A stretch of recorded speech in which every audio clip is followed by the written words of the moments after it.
لجلال وجهك لجلال وجهك وعظيم سلطانك وعظيم سلطانك لك الحمد بالإيمان لك الحمد بالإيمان لك الحمد بالإسلام لك الحمد بالإسلام لك الحمد بالقرآن لك الحمد بالقرآن আমরা আল্লাহ রাব্বুল ইজ্জা ওয়াল জালালের দরবারে শুকরিয়া আদায়ের পাশাপাশি আজকে এই প্রোগ্রামের অর্গানাইজিং কমিটি পটুয়াখালী ওয়েলফেয়ার ফাউন্ডেশনের অন্তঃস্থল থেকে ধন্যবাদ জানাতে চাই, অভিনন্দন জানাতে চাই এবং শুভেচ্ছা জানাতে চাই যে পটুয়াখালী জেলা শহরে আজকে প্রায় দীর্ঘ 1 মাস পরিশ্রম শেষে একটি চমৎকার নান্দনিক দৃষ্টিনন্দন চমৎকার একটি পরিবেশ আমরা তৈরি করছি।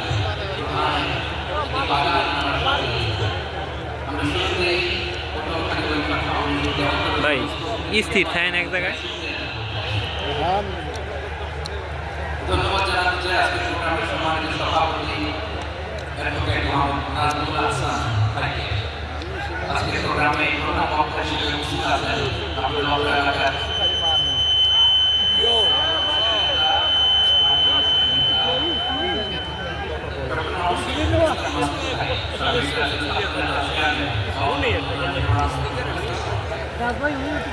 প্রধান অতিথি হিসেবে আজকের প্রোগ্রামে আমন্ত্রিত করেছেন এয়ার ভাইস মার্শাল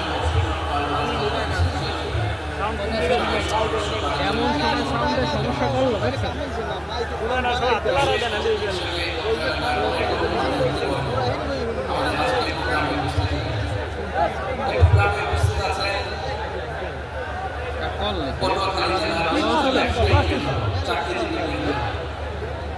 ছাত্র ভাইরা পর্দার আড়ালে আমার সারাদিন ভালো ছিল এখন প্রশাসনের দায়িত্বশীল ব্যক্তিবর্গ আইনশৃঙ্খলা বাহিনী volunteers এবং যে যেভাবে আজকে প্রোগ্রামের সঙ্গে জড়িত ছিলেন মিডিয়া কর্মী ভাইরা ইউটিউবার্স, আমি সবাইকে অন্তরের অন্তঃস্থল থেকে অভিনন্দন, শুভেচ্ছা এবং মোবারকবাদ জানিয়ে শুরু করছি। প্রিয় পটুয়াখালীবাসী, আপনারা কেমন আছেন সবাই? আমি তো দেখলাম যে গতকালই এসে আপনারা বসেছিলেন, কষ্ট হয় নাই? সারাদিন খাওয়া দাওয়া করতে পেরেছিলেন তো? নামাজগুলো সময় মতো করতে পেরেছেন? মাশাআল্লাহ, মাশাআল্লাহ। আল্লাহ তাআলা কবুল করুক, আমরা বলি আমিন। আপনারা শুনেছেন যে প্রতিটি বিভাগে আমরা একটি করে প্রোগ্রাম নিচ্ছি, একবার করে সফর করছি। কথা বলেন না। তারই ধারাবাহিকতায় বরিশাল বিভাগের এই প্রোগ্রাম আমাদের মাসুদ ভাইয়ের কারণে বাধ্য হয়ে আমাকে পটুয়াখালীতে দিতে হয়েছে। ওখানে ধরেছেন, রিকোয়েস্ট করেছেন, সেটাকে ডিনাই করার, রিজেক্ট করে দেওয়ার সুযোগ আর হয়নি। আলহামদুলিল্লাহ, খুব চমৎকার একটি শহর, অসাধারণ একটি নগরী। আমি উপর থেকে দেখছিলাম, খুব গোছানো, খুবই গোছানো সুন্দর একটি শহর। আলহামদুলিল্লাহ, তার পাশেই আছে আপনাদের বিশাল সমুদ্র সৈকত, যেখান থেকে সূর্যোদয় সূর্যাস্ত একসাথে দেখা যায়, ঠিক কিনা বলেন? বরিশাল বিভাগের প্রতি আগে থেকে আমার আলাদা একটা টান, দুটো কারণ।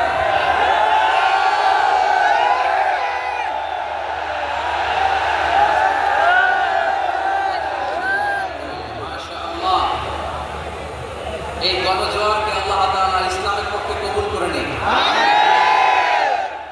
এই প্রাণ ঢালা উচ্ছ্বাস, ভালোবাসা, এটা কোরআনের জন্য, ইসলামের জন্য, ঠিক কিনা বলেন? কোনো অপশক্তি এই গণজোয়ারকে ঠেকাতে পারবে না, কারণ যে ভালোবাসা আল্লাহর জন্য হয় সেটাকে ঠেকানো যায় না, ঠিক কিনা বলে? আমার প্রাণ প্রিয় পটুয়াখালীবাসী ভাইরা, বিশেষ দুটি কারণে বরিশাল বিভাগের প্রতি আমার আলাদা একটা ভালো লাগা। এর কারণ, এই অঞ্চলে আলেম ওলামা বেশি, ঠিক কিনা বলেন? আজকের এই প্রোগ্রামে অনেক কওমি মাদ্রাসার মুহতামিম সাহেবরা এসেছেন, আমি শুনেছি। আলিয়া মাদ্রাসার প্রিন্সিপাল হুজুররা এসেছেন, খতিব সাহেবরা এসেছেন, ইমাম সাহেবরা এসেছেন, মুয়াজ্জিন সাহেবরা এসেছেন। এই বিভাগে আলেম ওলামা বেশি। তার প্রমাণ, এখানে এই বরিশালের ভেতরে আছে সারসিনা দরবার, ঠিক কিনা বলেন?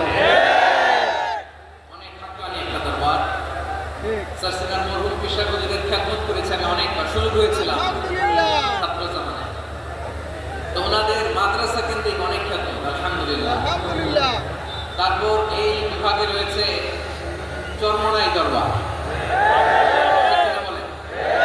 ওনাদের বিশাল মাদ্রাসা, ধর্মীয় অঙ্গনে, মাদ্রাসা অঙ্গনে, রাজনৈতিক অঙ্গনে ওনাদের অনেক খেদমত। তারপরে এখানে আছে ঝালকাঠি এনএস কামিল মাদ্রাসা। আমরা কায়েসার হুজুরের কথা শুনেছি, আল ইত্তেহাদ মা আল ইখতিলাফ, মতবিরোধের সাথে ঐক্য, অসাধারণ কথা। তো এই সমস্ত বড় বড় আল্লাহওয়ালাদের আগমন এই ভূখণ্ডে হওয়ার কারণে এখানে ধর্মীয় বিশৃঙ্খলা, মারামারি কম, আছে ঐক্য। ঠিক কিনা বলেন? বরিশাল বিভাগের প্রতি আমার বিশেষ ভালোবাসার এটা একটা কারণ। 2 নম্বর কারণ হচ্ছে আমি ঢাকাতে যে মাদ্রাসায় পড়াশোনা করেছি, দারুল নাজাত সিদ্দিকিয়া কামিল মাদ্রাসা, আমার মাদ্রাসার শিক্ষক মণ্ডলীর অধিকাংশ হচ্ছে এই বরিশালে। আমাদের শ্রদ্ধেয় প্রিন্সিপাল হুজুর আহমদ আবু বকর সিদ্দিক হাফিজাহুল্লাহ ওয়া রাআহ, উনি এলাকা সহ পুরো দারুল নাজাত মাদ্রাসার অধিকাংশ আসাতাজে ইকরাম এই ভূখণ্ডের, এই অঞ্চলের হওয়ার কারণে ছোটবেলা থেকেই বরিশালের প্রতি আমার একটি ভালোবাসা। আমি অন্তরের অন্তঃস্থল থেকে আবারও শুভেচ্ছা জানাতে চাই। আমি আমাদের অনেক ভাইদেরকে দেখতে পাচ্ছি, আপনারা বসার জায়গা পাননি, দাঁড়িয়ে আছেন এবং খুবই নিষ্ঠুর, শান্ত, সুশৃঙ্খল। The people of Barisal, they are very smart, আলহামদুলিল্লাহ। মাশাআল্লাহ। এবং শ্রোতা যাদেরকে দেখতে পাচ্ছি, বেশিরভাগের বয়স 15 থেকে 25। জেনজি, যেখানেই যাই জেনজি আমারে ছাড়ে না। মাশাআল্লাহ, এরাই আগামীর বাংলাদেশ, এরাই বাংলাদেশ। এদের হাতে নিরাপদ আমার লাল সবুজের পতাকা,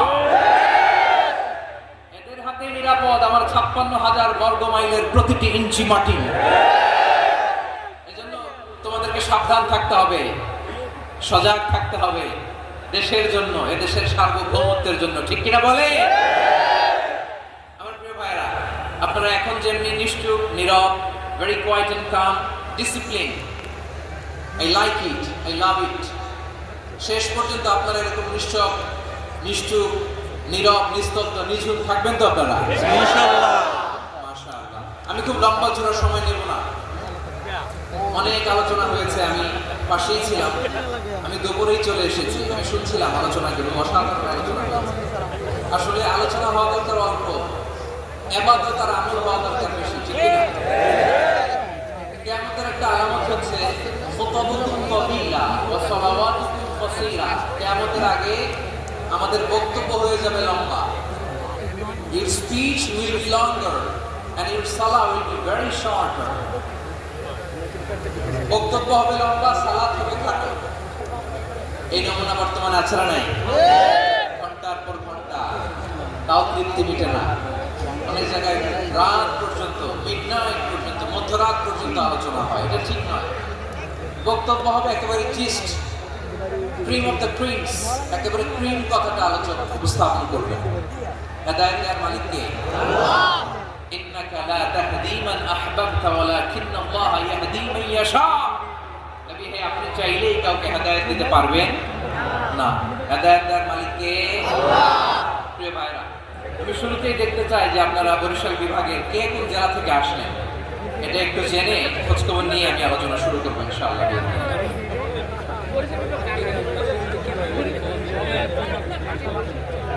প্রিয় ভাইরা, আমি দেখতে চাচ্ছি আপনাদের এই বরিশাল বিভাগের ভোলা জেলা আছে না একটা, দ্বীপ জেলা, ওখান থেকে কেউ আসতে পারছেন না? হ্যাঁ, আল্লাহ আকবার, আসছে তো, ওই যে হাত দেখা যাচ্ছে। সর্বনাশ, মাশাআল্লাহ। ঠিক আছে, আল্লাহ আমার ভাইদেরকে তুমি কবুল করো। বরগুনা জেলা থেকে কেউ এসেছে?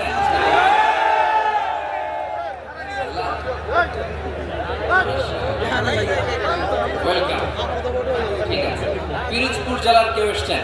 পিরোজপুর জেলা থেকে মাশাআল্লাহ, অনেক ভাই এসেছে। ঝালকাঠি, মাশাআল্লাহ, ঝালকাঠিতে অনেক আসছে। তারপর বরিশাল জেলা থেকে কারা কারা এসেছেন? বরিশাল, মাশাআল্লাহ, তাবারাকাল্লাহ। এবার পটুয়াখালী জেলার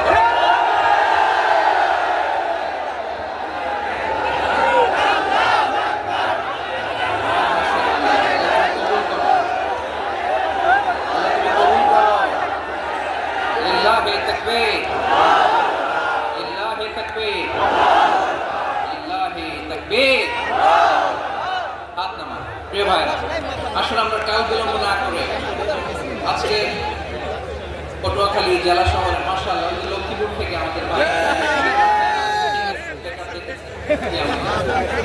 আচ্ছা এই বরিশাল বিভাগের বাইরে থেকে কারা কারা আসছেন দেখি কেউ আছেন কিনা অনেক অনেক অনেক আল্লাহ চাঁদপুর ঠিক আছে ঠিক আছে হ্যাঁ ইলিশের বাড়ি চাঁদপুর ঠিক আছে মাশা বসুন বসুন সম্মানিত ভাইরা আসলে আমরা মূল আলোচনার দিকে চলে যাই আজকে আমরা যে টপিকটা নিয়ে আলোচনা করব সেটা হচ্ছে আমরা যে জীবনে বিপদে পড়ি আমরা বিপদে পড়লে আমাদেরকে উদ্ধার করে কে আল্লাহ আল্লাহ ছাড়া আমাদের বাঁচানোর কেউ আছে না উদ্ধার করার কেউ আছে না রক্ষা করার কেউ আছে না এজন্য বিপদে পড়লে আমরা চাইবো কার কাছে আমাদের যাই দরকার হোক আমরা ফরিয়াদ করব কার কাছে নাকি মাজারে যেয়ে চাবেন মাজারে যেয়ে চাবেন অনেকে তো মাজারে যেয়ে কপাল খসে আছে না নাই মাজারে যেয়ে সন্তান চায় আছে এলাকার লোকের আকিদা খালিস আমি জানি মাজারে যেয়ে কপাল খসে আর সন্তান চায় আচ্ছা মাজারে গেলে সন্তান পাওয়া যায় আচ্ছা মাজারে না গেলে যদি বাচ্চা না হতো গরু ছাগলের যে বাচ্চা হয় ওরা কোন মাজারে মানত করে বলেন বুঝতেছেন এই যে প্রতি বছর গরু ছাগল ভেড়া এগুলো যে বাচ্চা দেয় এরা কোন মাজারে যে মানত করে এজন্য চাইতে হবে একজনের কাছে তিনি কে আমার প্রিয় পটুয়াখালীবাসী মাজার জিয়ারত করা সুন্নাহ আমরা মাজার জিয়ারত করব আল্লাহ ওয়ালাদের কবরে যাব আমরা সেখানে যে সালাম দিব দোয়া করব নিজের জন্য করব কবরে শুয়ে থাকা মাইয়িতের জন্য করব পুরো মুসলিম উম্মার জন্য করব কিন্তু কবরে যিনি শুয়ে আছে ওই বাবার কাছে সন্তান চাওয়া যাবে না চাকরি চাওয়া যাবে না সফলতা চাওয়া যাবে না সফলতা দেয় কে আল্লাহ সবাই বলেন না আওয়াজ করে বলেন সফলতা দেওয়ার মালিক কে আল্লাহ এই কথাই রব্বুল আলামিন বলেন ওয়া ইয়ামসাসকাল্লাহু বিদুররিন ফালা কাশিফা লাহু ইল্লা হু ওয়া ইন ইউরিদকা বিখাইরিন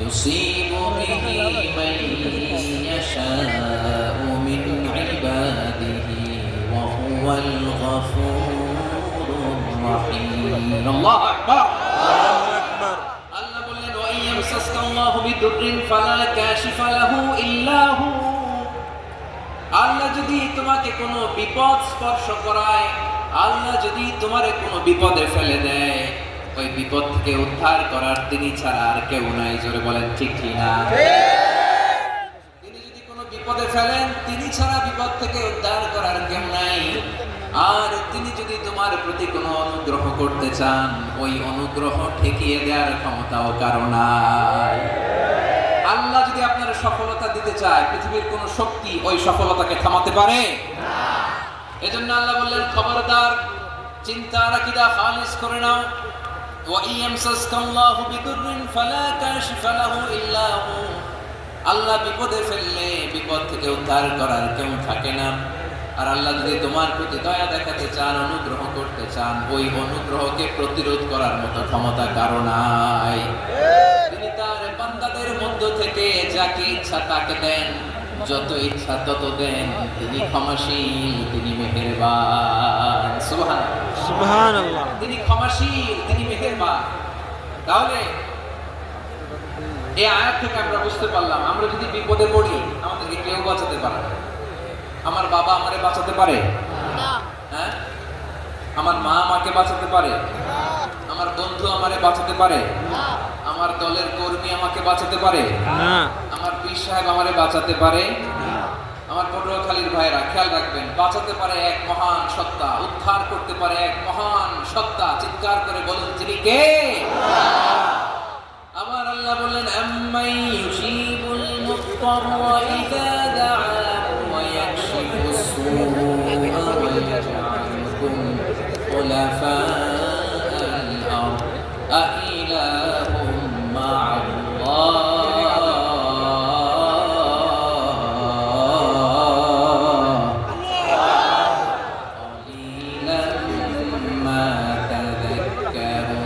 রব্বুল আলামিন বলেন বিপদে পড়ে কাতর কণ্ঠে কণ্ঠে চিন্তাগ্রস্ত হয়ে যখন কেউ ফরিয়াদি হয়ে আল্লাহর ডাকে হাত তোলে তখন এই ব্যক্তির ডাকে সাড়া দেয় কে? সবাই বলুন। কাতর কণ্ঠে বিপন্ন অবস্থায় আপনি যখন কেঁদে কেঁদে হাত তুলে আপনার দুঃখের কথা জানান, আপনি যখন ডাকেন তারে তখন আপনার ডাকে সাড়া দেয় কে? আল্লাহ বলে আমি সাড়া দেই। তোমাদের বিপদকে মুক্ত করে দেয় কে? ওই আল্লাহর সাথে কোন উপাস্য আছে নাকি? কিন্তু খুব অল্প সংখ্যক লোকই তোমরা উপদেশ গ্রহণ করো কথাটা কার? তাহলে বিপন্ন মানবতা যখন কাঁদে, মানুষ যখন বিপদে পড়ে নিরুপায় হয়ে ফরিয়াদ করে, তার ডাক শোনার কেউ নাই একজন ছাড়া। চিল্লায় বলেন তো তিনি কে? এজন্য আমরা ফরিয়াদের হাত কার দিকে তুলব? প্রিয় পটুয়াখালী বলেন, ফরিয়াদের দুটো হাত আমরা কার দিকে তুলবো? এবং খেয়াল রাখতে হবে, মাথার সাথে সেট করে নিতে হবে, আল্লাহ ছাড়া আমাকে উদ্ধার করার কেউ নাই। এই পৃথিবীতে কেউ আপন না। প্রিয় ভাইরা, বিপদে বললে বোঝা যায় কেউ আপন না। আপন শুধু একজন মহান সত্তা, তিনি কে? এটা কি আপনারা খেয়াল রাখতে পারবেন? হ্যাঁ, বিপদে আপদে কেউ আমাদের বাঁচাতে পারে না, তরাতে পারে না, মুক্তি দিতে পারে না, উদ্ধার করতে পারে না, একমাত্র আমার প্রভু ছাড়া, আল্লাহ ছাড়া। চিল্লায় বলেন ঠিক কিনা? এবং প্রিয় পটুয়াখালীর ভাইয়েরা, মাথার সাথে এটা সেট করে নিতে হবে যে আমাদের পুরো জীবনটাই পরীক্ষা। পুরো জীবনটাই কি পরীক্ষা? The life is a test. পুরো জীবনটাই পরীক্ষা। এই জীবনে বিপদ আসবে, আপদ আসবে, পরীক্ষা আসবে, সবার জীবনে এটা থাকে। এক একজনের পরীক্ষা এক এক রকম। আমার পরীক্ষা একরকম, মাসুদ ভাইয়ের পরীক্ষা একরকম, চৌধুরী সাহেবের পরীক্ষা একরকম, আপনার পরীক্ষা একরকম, ওনার পরীক্ষা আবার আরেক রকম। পুরো পৃথিবীটাই পরীক্ষা ক্ষেত্র, সবাই পরীক্ষা দিচ্ছে, কিন্তু কারো পরীক্ষার প্রশ্নের সাথে কারোটার মিল নাই। সুবহানাল্লাহ পড়বেন না? পুরোটাই পরীক্ষা ক্ষেত্র, সবাই পরীক্ষার্থী, কিন্তু প্রশ্নপত্র একটার সাথে আরেকটা মিলে না। One doesn't match the other. একজনেরটার সাথে আরেকজনেরটা মিলে না। কাউকে আল্লাহ তাআলা ধনী বানিয়ে পরীক্ষা করেন। কি বানিয়ে? কথা কি বুঝতেছেন? নাকি কষ্ট হচ্ছে? কষ্ট হচ্ছে আপনাদের? কাউকে আল্লাহ ধনী বানিয়ে পরীক্ষা করেন, আবার কাউকে আল্লাহ তাআলা গরিব বানিয়ে পরীক্ষা করেন, কাউকে আল্লাহ অসুস্থ বানিয়ে পরীক্ষা করেন। কেউ দেখবেন যে দুরারোগ্য ব্যাধিতে আক্রান্ত, ডাক্তার বলেছে আর সময় নাই, দুরারোগ্য ব্যাধি, ক্যান্সার, যার নেই কোনো অ্যান্সার, তার জন্য পরীক্ষা হচ্ছে এই রোগ। আরেক লোক দেখবেন তার আবার রোগ বালাই নাই, মাশাআল্লাহ, তাকে আল্লাহ তাআলা আর্থিক দৈন্যতা, দারিদ্রতা দিয়ে পরীক্ষা করছেন। এরকম আছে না নাই? টাকা পয়সা নাই, দিন আনে দিন খায়, যা আছে তাতে চলে না, এটা তার জন্য পরীক্ষা। আবার আরেক শ্রেণীর লোক দেখবেন তাকে আল্লাহ অসুস্থতাও দেয় নাই, দারিদ্রতাও দেয় নাই, তার দাম্পত্য জীবনের সমস্যা আছে না নাই? স্ত্রী কথা শোনে না, অথবা ছেলে মেয়ে কথা শোনে না। তাহলে পরীক্ষা সবার জীবনে আছে, এক একজনের পরীক্ষাটা এক এক রকম। আল্লাহ তাআলা দেখতে চায় যে এই পরীক্ষার সময় আমরা কিরকম রেসপন্স করি, how to deal with the test, কিভাবে এই বিপদ আপদ পরীক্ষাগুলোকে আমরা হ্যান্ডেল করব, ডিল করব। এটা হচ্ছে আজকের আলোচনার বিষয়। বুঝতে পেরেছেন সবাই আমার প্রিয় ভাইরা? তাহলে পরীক্ষাময় আমাদের জীবন, বিপদ আপদ পরীক্ষা, এটা মানুষের কিছু ছাড়ে না। সবার জীবনে পরীক্ষা আছে। নবীদের জীবনেও পরীক্ষা ছিল। সাহাবারা জিজ্ঞেস করেছেন, ইয়া রাসূলুল্লাহ, আইয়ুন নাসি আশাদ্দু বালাআন ফিদ দুনিয়া, এই দুনিয়ার বুকে কাদের পরীক্ষা সবচেয়ে বেশি? বিষ্ণু বলেছেন, আল আম্বিয়া। এই পৃথিবীতে সবচেয়ে বেশি পরীক্ষা আল্লাহ তাআলা নিয়ে থাকেন নবীদের। কাদের? নবীদের। সুম্মাল আমসাল ফাল আমসাল, এরপরে নবীদের পরের স্তরে যারা, তাদের পরীক্ষা। এরপরে তাদের পরের স্তরে যারা, তাদের পরীক্ষা। সিদ্দিকীনদের, শুহাদাদের, সালিহিনদের, আল্লাহওয়ালাদের, যার ঈমান যত মজবুত তার জীবনে পরীক্ষাও তত বেশি। চিল্লায় বলেন ঠিক কিনা? তাহলে মুমিনরা, বিশ্বাসীরা, আমরা কি পরীক্ষা বিপদ আপদে ভয় পাই? হ্যাঁ, বিপদ দেখলে ভয় লাগে আপনাদের? ভয় লাগে? হ্যাঁ, না, মুমিনরা বিপদে ভয় পায় না, তারা হতাশ হয় না, সুবহানাল্লাহ, তারা নিরাশ হয় না। বিশ্বাসীরা হাল ছেড়ে দেয় না, তারা ভরসা রাখে একজনের উপর। চিল্লায় বলতে হবে তিনি কে? কারণ মুমিন জানে the grief isn't permanent, the test isn't permanent, the struggle in our life isn't permanent. আমাদের জীবনের দুঃখ, কষ্ট, স্ট্রাগল এগুলো পার্মানেন্ট নয়। After every difficulties there is an ease. সব কষ্টের পরে একটা সুখ আছে না নাই? রব্বুল আলামিন বলেন ফাইন্না মাআল উসরি ইসরা, ইন্না মাআল উসরি ইসরা। ভয় পেও না, চিন্তা করো না, কষ্টের সাথেই আমি রেখে দিয়েছি স্বস্তি। সুবহানাল্লাহ বলেন। মুমিন জীবনে বিপদ যত বেশি, কষ্ট যত বেশি, তার সামনে সফলতা তার চেয়েও বেশি, ঠিক কিনা বলেন? কারণ বিশ্বাসীরা জানে রাত্রি যত গভীর হয়, সুবহে সাদিকের সময় তত আগাতে থাকে। গর্ভবতী নারীর পেটের ব্যথা যত বাড়তে থাকে, ঘরে নতুন মেহমান আগমনের সময় ঘনাতে থাকে।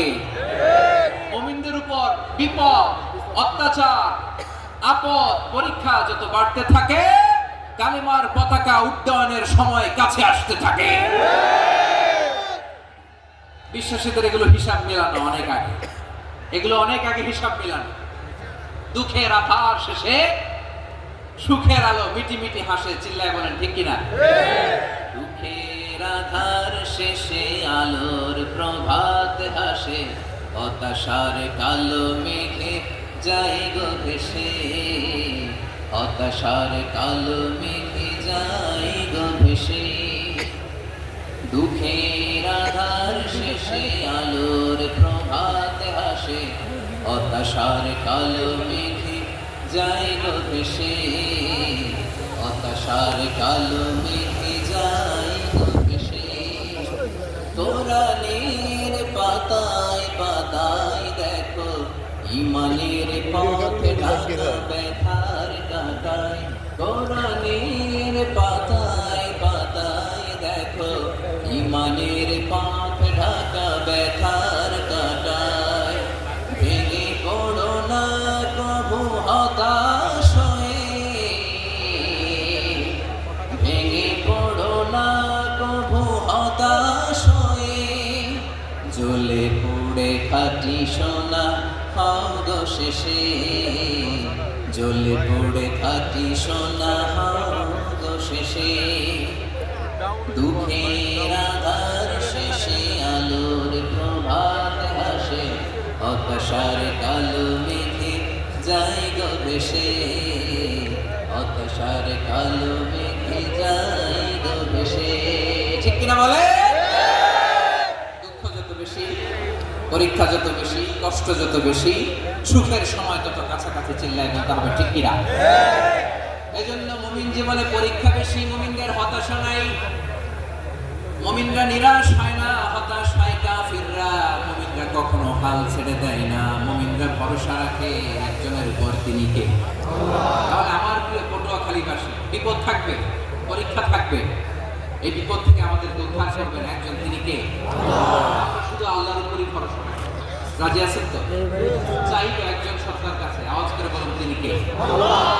একজন সত্তার কাছে চাইবে। বিশ্বনবী ওনার চাচাতো ভাই আব্দুল্লাহ ইবনে আব্বাস রাদিয়াল্লাহু তাআলা বললেন, ইয়া আব্দুল্লাহ ইবনে আব্বাস, হে আব্দুল্লাহ ইবনে আব্বাস, ইদা সাআলতা ফাসআলিল্লাহ, যখন চাইবে আল্লাহর কাছে যাও। ও আব্দুল্লাহ, যখন চাইবা আল্লাহর কাছে যাও। ওয়া ইদা ইসতাআনতা ফাসতাইন বিল্লাহ, যখন সাহায্য চাইবা আল্লাহর কাছে ফরিয়াদ করো। জেনে রেখো আব্দুল্লাহ, ওয়া'লাম আন্নাল উম্মাতা লাউ ইজতামাআত আলা আন ইয়ানফাউকা বিশাইইন লাম ইয়ানফাউকা ইল্লা বিশাইইন ক্বাদ কাতাবাহু আল্লাহু লাক। ও আব্দুল্লাহ, জেনে রেখো, মনে রেখো, গোটা বিশ্বের সবাই মিলে যদি তোমার উপকার করতে চায়, ততটুকুই তারা করতে পারবে যতটুকু আল্লাহ তোমার নসিবে সেটা লিখে রেখেছে। ঠিক কিনা বলো? আর যদি গোটা বিশ্বের সবাই মিলে তোমার বিরুদ্ধে কনস্পাইরেসি করে, ষড়যন্ত্র করে, গোটা বিশ্বের সবাই মিলে যদি তোমার ক্ষতি করতে চায়, ততটুকুই শুধু পারবে যেটা আল্লাহ তোমার জন্য বরাদ্দ রেখেছে। যতটুকু আল্লাহ তাআলা তোমার জন্য বরাদ্দ রেখেছে, অতটুকুই ক্ষতি করতে পারবে, আর এক চুল বেশিও করতে পারবে না, কমও করতে পারবে না। চিল্লায় বলেন ঠিক কিনা? আমরা চাইবো কার কাছে? সবাই বলেন না, আওয়াজ করে বলেন কার কাছে? সবসময় আমরা আল্লাহর কাছে চাইবো, বিপদে আপদে, সুখে দুঃখে, সচ্ছল অবস্থায় অসচ্ছল অবস্থায়, পরাজয়ের সময় বিজয়ের সময়, সব সময় আমরা ভরসা রাখবো কার উপর? সবাই বলুন। একটা লোক আছে যারা বিপদে পড়লে আল্লাহর ডাকে, আছে না নাই? পটুয়াখালীতে মাশাআল্লাহ বিপদ আসলে আল্লাহর ডাকে, বিপদ নাই আল্লাহ নাই। বিপদে পড়লে নামাজ পড়ে, বিপদও নাই নামাজও নাই। বিপদে পড়লে জিকির করে, বিপদ যখন চলে যায় জিকির বন্ধ হয়ে যায়। এরকম আছে না নাই? কিছু লোক দেখবেন পরীক্ষা আসলে নামাজ পড়ে, আছে আছে জেনজি আওয়াজ করে, এরকম আছে? কমন করে গেছে, কমন করছে। দেখবেন পরীক্ষার সময় নামাজ পড়ে, পরীক্ষাও নাই নামাজও আছে। এরকম কিছু লোক আছে অসুস্থ হলে আল্লাহর বড্ড ভালোবাসে, আল্লাহর উপর ডাকে। অসুস্থ হইলে অসুস্থতাও নাই, আল্লাহর স্মরণও নাই। দেখবেন কিছু লোক নির্বাচন আসলে খুব আল্লাহ আল্লাহ হয়ে যায়। মাথার মধ্যে হেজাব লাগায়, পাঞ্জাবি লাগায়, আল্লাহ আল্লাহ হয়ে যায়। নির্বাচনও নাই, এরপরে আল্লাহর কথাও নাই, আছে না নাই? সব সময় আমরা আল্লাহর ডাকবো, বিপদে আপদে সব সময় ভরসা রাখবো আমরা একজনের উপর। আওয়াজ করে বলেন তিনি কে? এই কথাই আল্লাহ তাআলা আমাদের চোখে আঙ্গুল দিয়ে জানিয়ে দিলেন, ফাইদা রাকিবু ফিল ফুলকি দা'আল্লাহ মুখলিসিনা লাহুদ্দিন ফালাম্মা নাজ্জাহুম ইলাল বাররি ইদাহুম ইউশরিকুন। আল্লাহ বলে একদল লোক আছে তারা যখন নৌযানে চড়ে, জলযানে চড়ে, সাগরের মধ্যে যখন জাহাজে চড়ে, লঞ্চে চড়ে, তারা যখন তুফানের সম্মুখীন হয় তখন তারা আল্লাহরে বড্ড বেশি ডাকে, একান্ত ভাবে ডাকে, বিশুদ্ধ চিত্তে ডাকে। আবার তুফান থেকে তাদেরকে সেফ জোনে নিয়ে, নিরাপদ জোনে নিয়ে যখন বন্দরে আমি আল্লাহ তাদেরকে ফিরিয়ে দেই, ওই লোকগুলো আবার আমি আল্লাহর সাথে শিরিক করে। এরকম আছে না নাই? জাহাজের মধ্যে সাগরের মাঝখানে তুফান, ওই সময় দেখবেন আল্লাহ কারে কয়। এই কথা তো আপনাদেরকে বোঝানো সহজ, আমরা তো নদীর দেশের মানুষ। লঞ্চে চড়েন নাই কারা কারা দেখি? লঞ্চে চড়ছে? হ্যাঁ, লঞ্চে চড়ে নাই এরকম একজনও নাই এখানে। আচ্ছা, লঞ্চে উঠছেন কে কে দেখি? মাশাআল্লাহ, মাশাআল্লাহ, ঠিক আছে, আপনাদের বোঝানো সহজ। আচ্ছা, লঞ্চে উঠে তুফানের সম্মুখীন হয়েছেন, জলোচ্ছ্বাস,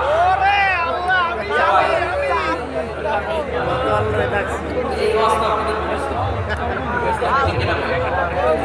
আমার বলার দরকার নেই, বলেন। মাছ নদী, তুফান, জলোচ্ছ্বাস, জলের মধ্যে উচ্ছ্বাস, টর্নেডো, সাইক্লোন, মেঘের ঘটঘটা, পরিবেশ ঘুটঘুটে অন্ধকার, লঞ্চ একবার এদিকে আরেকবার ওইদিকে, ভিতরে কি অবস্থা হয় বলেন তো?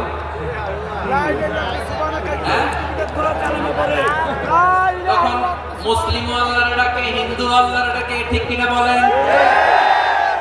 নাস্তিক আল্লাহর ডাকে, নাস্তিক আল্লাহর ডাকে, ঠিক কিনা? লঞ্চের ভেতর, স্টিমারের ভেতর কান্নারে রোল পড়ে যায়, চিৎকারের রোল পড়ে যায়, সবার মধ্যে শুধু একটা আওয়াজ, লা ইলাহা ইল্লাল্লাহ, লা ইলাহা ইল্লাল্লাহ, লা ইলাহা ইল্লাল্লাহ, সুবহানাল্লাহ, আলহামদুলিল্লাহ, লা ইলাহা ইল্লাল্লাহ।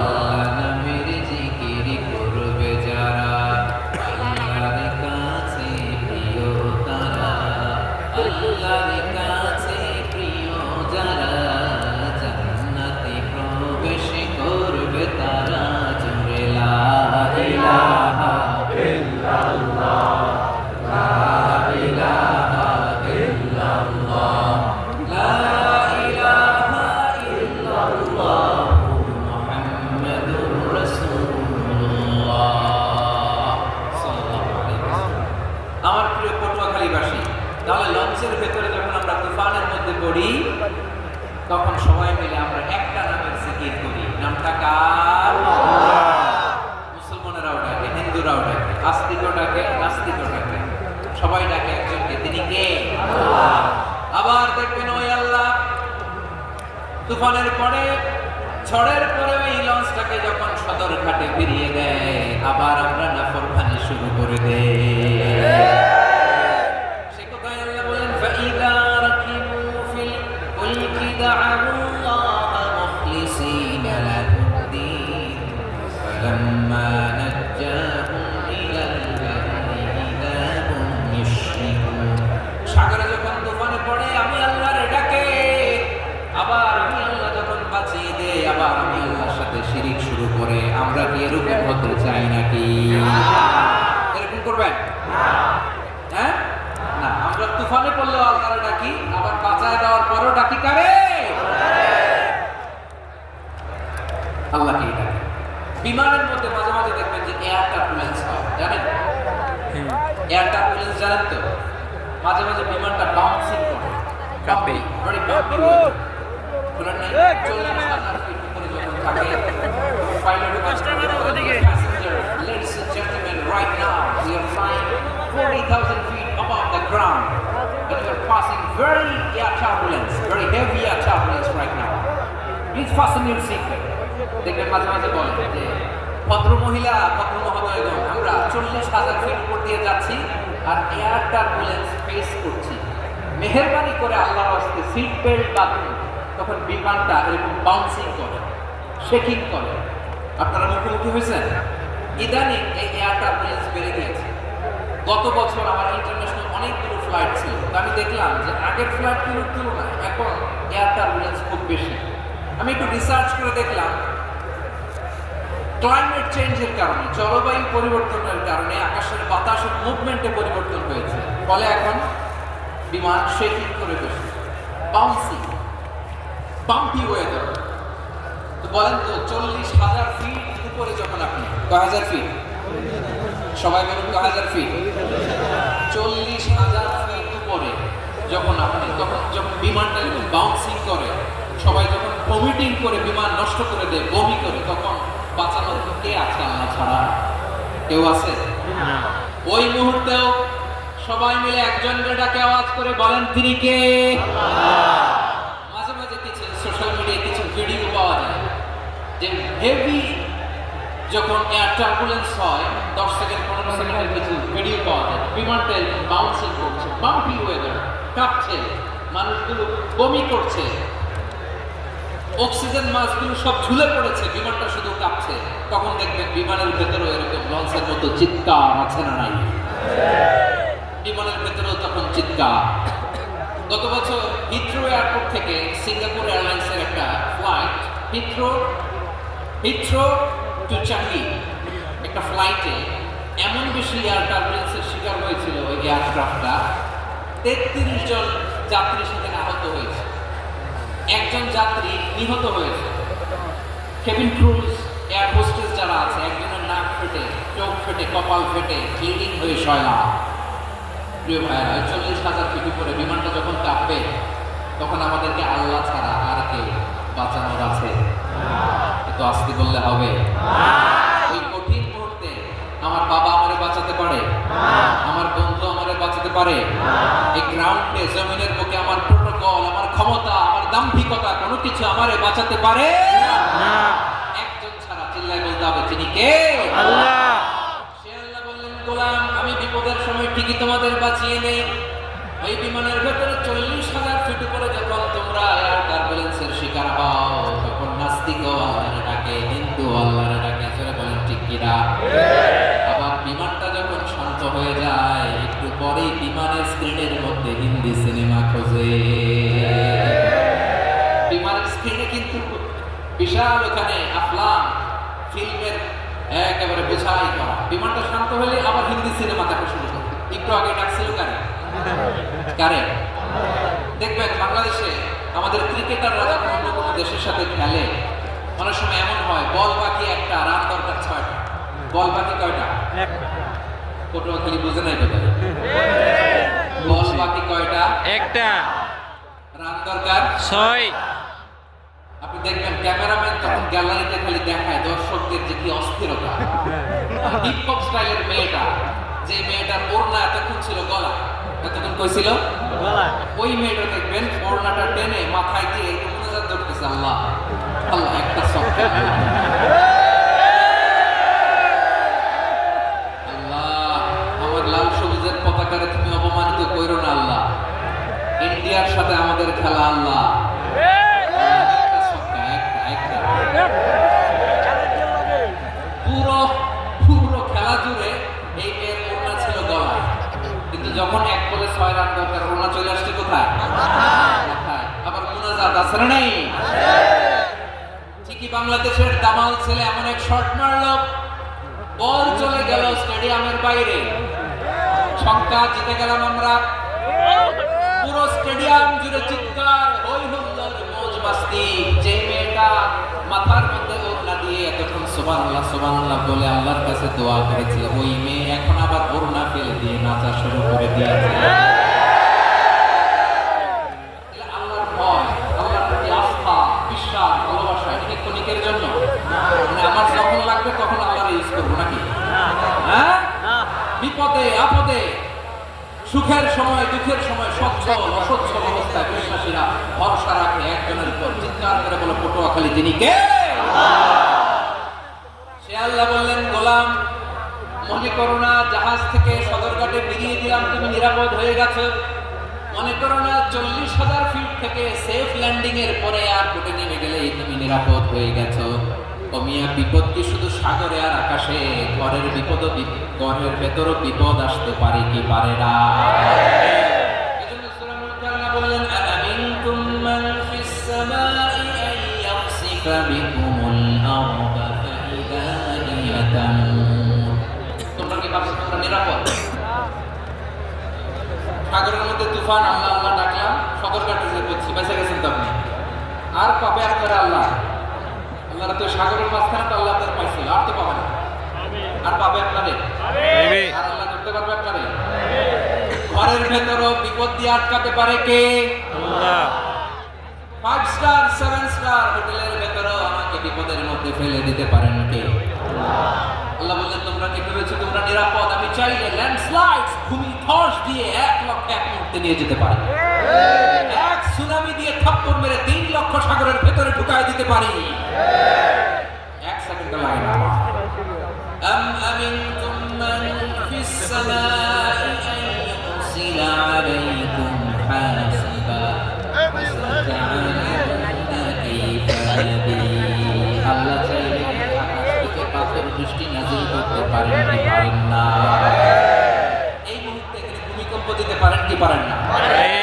আচ্ছা, ভূমিকম্প যখন হয় আমাদের কারা হুঁশ থাকে? আপনি মনে করছেন আমরা সাধারণ মানুষ, আমরা দৌড় দেই, আর প্রেসিডেন্ট প্রধানমন্ত্রী ওনার বুঝে খাটে শুয়ে থাকে? কথা বুঝে নাই বোধহয়। ভূমিকম্প, আর্থকোয়েক যদি হয়, বাঁচার জন্য আমরা কি করি? হয় খাটের তলায়, ডাইনিং টেবিলের নিচে, উপরে শক্ত কিছু আছে এটার নিচে, অথবা ঘর থইয়া দেও দৌড়। তো প্রধানমন্ত্রী উনি কি করে? প্রেসিডেন্ট উনি কি করে? হ্যাঁ, উনি খাটের মধ্যে যে শুয়ে থাকে নাকি? উনিও দৌড়, সাধারণ মানুষও দৌড়, প্রধানমন্ত্রীও দৌড়, বাড়িওয়ালাও দৌড়, ভাড়াটিয়াও দৌড়, সবাই দৌড়। নাকি ভাড়াটিয়ারা বাড়ি খেয়ে দৌড়, বাড়িওয়ালারা বেরোয় না? এরকম না। যে কোনো মুহূর্তে ভূমিকম্প দিয়ে নাস্তানা বোধ করতে পারে কে? আমার প্রিয় ভাইরা, আমরা নিরাপদ নই, আমরা তার দয়ায় বেঁচে আছি। তার দয়ায়। এজন্য আল্লাহ বললেন, গোলাম যে কোনো মুহূর্তে বিপদ দিয়ে তোমাদেরকে নাস্তানা বোধ করতে পারি। বিশ্বাসী বলে যদি নিজেকে দাবি করো, সব সময় ডাকতে হবে একজন সত্তাকে। বলেন তিনি কে? আল্লাহ। এই কথা ক্লিয়ার? এই সবগুলো উদাহরণ শেষে সবার কাছে ক্লিয়ার হয়েছে না যে বিপদ থেকে, আপদ থেকে, পরীক্ষা থেকে, ক্যালামিটি থেকে আমাদেরকে কেউ বাঁচাতে পারে না একজন সত্তা ছাড়া। আবারও বলেন তো তিনি কে? ক্লিয়ার? হ্যাঁ, সবাই বুঝতে পারছেন? আচ্ছা, এবার আমরা দেখি বিষ্ণু ইসলামের জীবনে বিপদ আপদ ছিল কিনা। উনি বিপদ আসলে কিভাবে ডিল করতেন, বিপদ আসলে কোন দোয়া পড়তে হয়, কিভাবে ফরিয়াদের হাত উত্তোলন করতে হয়, কিভাবে রবের দরবারে নতজানু হয়ে ফরিয়াদ করতে হয়, সেটা জানার দরকার আছে না নেই? আসলে আমরা বিষ্ণুর জীবনের থেকে দেখি বিপদ আসলে উনি কি করতেন। বিপদ আসলেই প্রথমে বিষ্ণু ইসলাম একটা দোয়া পড়তেন। কি পড়তেন? তিনি পড়তেন, ইন্না লিল্লাহি ওয়া ইন্না ইলাইহি রাজিউন। নিশ্চয় আমরা আল্লাহর জন্য, নিশ্চয় আমরা কার দিকে ফিরবো ভাই? আবার কার দিকে ফিরবো? আওয়াজ করে বলুন তো, আমরা এসেছি কার কাছ থেকে? আবারও ফিরে যাব কার কাছে? সেজন্য বিষ্ণু বলছেন, ইন্না লিল্লাহি ওয়া ইন্না ইলাইহি রাজিউন। নিশ্চয় আল্লাহর জন্য, ওই আল্লাহর দিকেই আমরা ফিরে যাব। তারপরে বিষ্ণু বলতেন, আল্লাহুম্মা আজুরনি ফি মুসিবাতি ওয়া আখলিফ লি খায়রাম মিনহা। একসাথে প্রথমে বলতেন ইন্না লিল্লাহি ওয়া ইন্না ইলাইহি রাজিউন, তারপর পরে বলতেন আল্লাহুম্মা আজুরনি ফি মুসিবাতি ওয়া আখলিফ লি খায়রাম মিনহা। মানে আল্লাহ, এই যে আমি বিপদে ধৈর্য ধারণ করলাম, এটা সব তুমি আমারে দাও, আর যেটা হারালাম এর চেয়ে ভালো কিছু দিয়ে মেকআপ করে দিও, ভালো কিছু দিয়ে বদল করে দিও। সুবহানাল্লাহ পড়ো। তাহলে বিপদ আসলে আমরা কি করব? কথা বলে। এই যে আমি শুয়েছিলাম, নাশিদ গান ছিল, এদেশে পরস্পরে দেখা হলে দেয় সালাম, এদেশে আমজনতার হৃদয় জুড়ে পাতালা, এদেশে বিপদ এলে সর্বজনে সর্বক্ষণে দোয়া পড়ে ইন্না লিল্লাহ। কি পড়ে? ইন্না লিল্লাহ। সুবহানাল্লাহ, সুবহানাল্লাহ, সুবহানাল্লাহ, সুবহানাল্লাহ। এদেশে আজান শুনে সূর্য ওঠে শহর গ্রামে, এদেশে আজান শুনে সূর্য ডুবে সন্ধ্যা নামে, এদেশে সকল কাজে সবাই বলে বিসমিল্লাহ, এদেশে ভালো কিছু দেখে শুনে হাসি মুখে সবাই বলে মাশাআল্লাহ। সুবহানাল্লাহ পড়ে। তাহলে বিপদে আমরা কি পড়ি? কথা বুঝলে সবাই উত্তর দিতে হবে। বিপদে কি পড়ি? ইন্না লিল্লাহ। তাহলে বিপদ এলে আমরা ইন্না লিল্লাহ নাকি হাই উদাস করবেন? একদল আছে হাই উদাস করে, হায় আল্লাহ রে, ওর কি হইল রে, ওই কি হরমু রে, ওই কমবে জানু রে, আছে না নাই? এরকম বিলাপ করতে নিষেধ করেছেন বিশ্বনবী। কি করবো, কই যাবো, কি হবে, হায় হায়, এরকম হাকুদাস আছে না নাই? আছে। বিশ্বের সাথে হাকুদাস করে না, তারা ইন্না লিল্লাহ কি পড়ে? মনে থাকবে, আমরা বলবো ইন্না লিল্লাহি ওয়া ইন্না ইলাইহি রাজিউন। নিশ্চয়ই আমরা আল্লাহর জন্য, আমরা আল্লাহর দিকেই ফিরে যাব। এরপর পড়বো আল্লাহুম্মা আজুরনি ফি মুসিবাতি ওয়া আখলিফ লি খায়রাম মিনহা। আল্লাহ, আমি যে বিপদে ধৈর্য ধারণ করলাম এটার সওয়াব দিও, আর যা হারালাম তার চেয়ে ভালো কিছু দিয়ে বদল করে দিও। সুবহানাল্লাহ। বিশ্বনবীর হাদিস শুনলেন উম্মে সালামা রাদিয়াল্লাহু তাআলা আনহা। ওনার স্বামী হলো আবু সালামা। মজার ঘটনা খেয়াল করে শুনেন। আমার প্রিয় কলিজার টুকরা ভাইরা, কানগুলো খরগোশের কানের মতো খাড়া করে আমার দিকে তাকান। সাইয়্যিদাতুনা উম্মে সালামা রাদিয়াল্লাহু তাআলা আনহা, ওনার স্বামীর নাম আবু সালামা। শ্রেষ্ঠ দম্পতি, শ্রেষ্ঠ ফ্যামিলি। প্রথমে হিজরত করেছিলেন হাবশায়, পরে হিজরত করেছেন মদিনায়। উহুদ যুদ্ধের পরে ওনার স্বামী আবু সালামা ইন্তেকাল করলো, শহীদ হলো। সুবহানাল্লাহ। যখন আবু সালামা ইন্তেকাল করলো, উম্মে সালামা রাদিয়াল্লাহু তাআলা আনহা কেঁদে কেঁদে হায়রান। আর নবীর শিখানো বাণী অনুযায়ী তিনি বারবার পড়ছিলেন ইন্না লিল্লাহি। কি পড়ছিলেন? ইন্না লিল্লাহ। ওই কই যাবো, কি করবো, এগুলো বলে কি বলছে? ইন্না লিল্লাহ।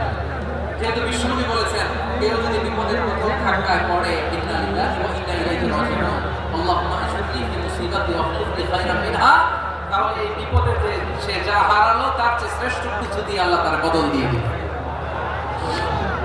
এই হাদিস শুনে উম্মে সালামা রাদিয়াল্লাহু তাআলা আনহা, ওনার প্রাণ প্রিয় স্বামী আবু সালামার ইন্তেকালের পরে চোখের পানি ছাড়ে আর পড়ে ইন্না লিল্লাহি ওয়া ইন্না ইলাইহি রাজিউন, আল্লাহুম্মা আজুরনি ফি মুসিবাতি ওয়া আখলিফ লি খায়রাম মিনহা।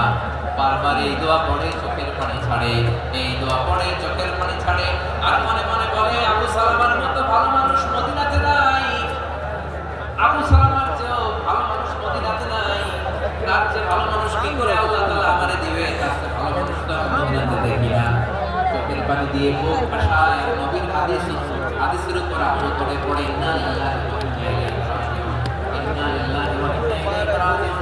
পড়তে পড়তে চোখের পানি ছাড়ে আর চিন্তা করে বিশ্বনবী বললেন, এই দোয়া পড়লে যেটা হারালাম তার চেয়ে ভালো কিছু দিয়ে আল্লাহ পুরস্কার দেয়।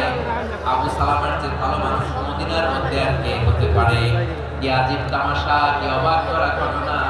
কিছুদিন পরে দেখা গেল সাইয়্যিদুল মুরসালিন রাহমাতাল লিল আলামিন স্বয়ং বিশ্ব নবী উম্মে সালামাকে গিয়ে প্রস্তাব পাঠিয়েছে। সুবহানাল্লাহ। স্বয়ং বিশ্ব নবী উম্মে সালামা রাদিয়াল্লাহু তাআলা গিয়ে প্রস্তাব পাঠিয়েছেন। উনি রাজি হয়ে গেলেন, বিয়ে হয়ে গেল, উনি হয়ে গেলেন উম্মুল মুমিনিন, আমাদের মা, পুরো মুসলিম উম্মার মা। চিন্তা করে বলেন আল্লাহু আকবার। তাহলে আমার প্রাণপ্রিয় ভাইরা, বিপদে পড়লে আমরা পড়বো ইন্না লিল্লাহি ওয়া ইন্না ইলাইহি রাজিউন। আল্লাহুম্মা আজুরনি ফি মুসিবাতি ওয়া আখলিফনি খায়রাম মিনহা। করবে? করবেন না? যারা যারা বিপদ আসলে এই দোয়াটা করবেন এখন থেকে, আওয়াজ করে ইনশাআল্লাহ বলেন। ইনশাআল্লাহ। যা হারাইছেন তার চেয়ে শ্রেষ্ঠ জিনিস দিয়ে বদলা দিবে কে? আল্লাহ। বিশ্বাস পায়? একটু সন্দেহ লাগে? একটু সন্দেহ? সন্দেহ আছে? যাদের বিশ্বাস হবে তাদের কি আল্লাহ উত্তম বদলা দেবে, ঠিক কিনা বলে? তাহলে বিপদে পড়লে প্রথমে আমরা এটা করব। দোয়াগুলো যদি এখন মুখস্থ না হয়, এই যে রেকর্ডিং হচ্ছে, পেয়ে যাবেন, কালকেই পেয়ে যাবেন। শুনে শুনে মুখস্থ করুন। আমার মায়েরা, আমার বোনেরা, আপনাদের জন্য 3টি মাঠের অ্যারেঞ্জমেন্ট করা হয়েছে আমি জানি। আপনারা এই দোয়াগুলো করবেন, আপনার স্বামীকে শেখাবেন, সন্তানকে শেখাবেন, আপনার পুরো পরিবারটাকে জান্নাতের টুকরো বানিয়ে দিবে কে? আল্লাহ। তাহলে বিপদ আসলে প্রথমে কি করতে হবে এটা জেনে গেলাম। এরপরে বিপদ আসলে নিজেকে কি করে আল্লাহর কাছে সঁপে দিতে হয় এটাও জানার দরকার আছে না?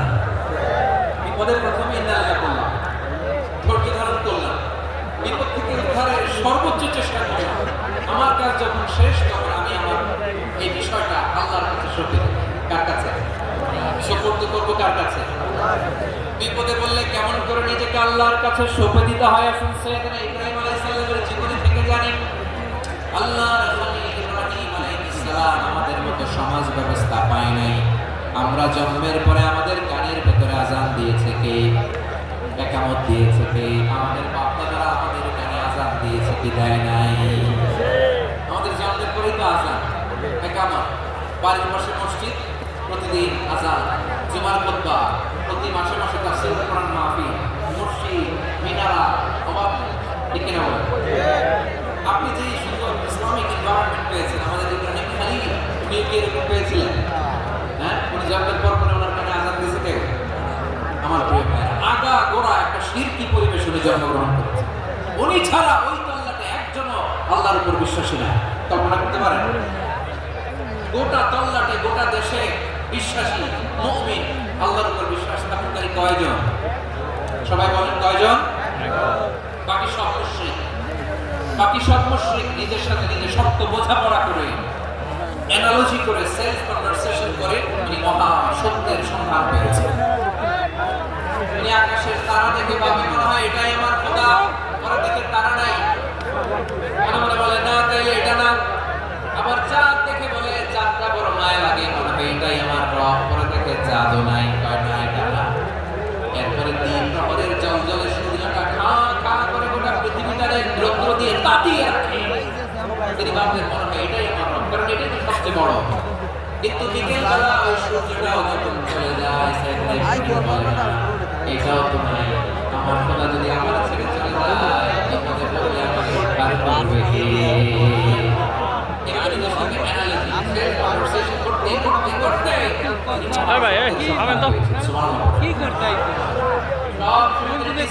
ঘোষণা দিলেন ইন্নী ওয়াজ্জাহতু ওয়াজহিয়া লিল্লাযী ফাতারাস সামাওয়াতি ওয়াল আরদা হানিফান ওয়া মা আনা মিনাল মুশরিকিন। নিশ্চয় আমি এমন সত্তার দিকে মনোনিবেশ করলাম, ওকা ব্যক্তি হলাম যিনি আকাশ বানিয়েছেন, জমিন বানিয়েছেন, আমি মুশরিক নই। পারতেন? আপনি পারতেন? কেউ নাই, লক্ষ লক্ষ মুশরিক, আপনি একা। ওনার মধ্যে আপনি যখন আমাদের আল্লাহকে জানাইতে পারতেন, আপনি কি নবী ছিলেন? আল্লাহকে খুঁজে পেতেন।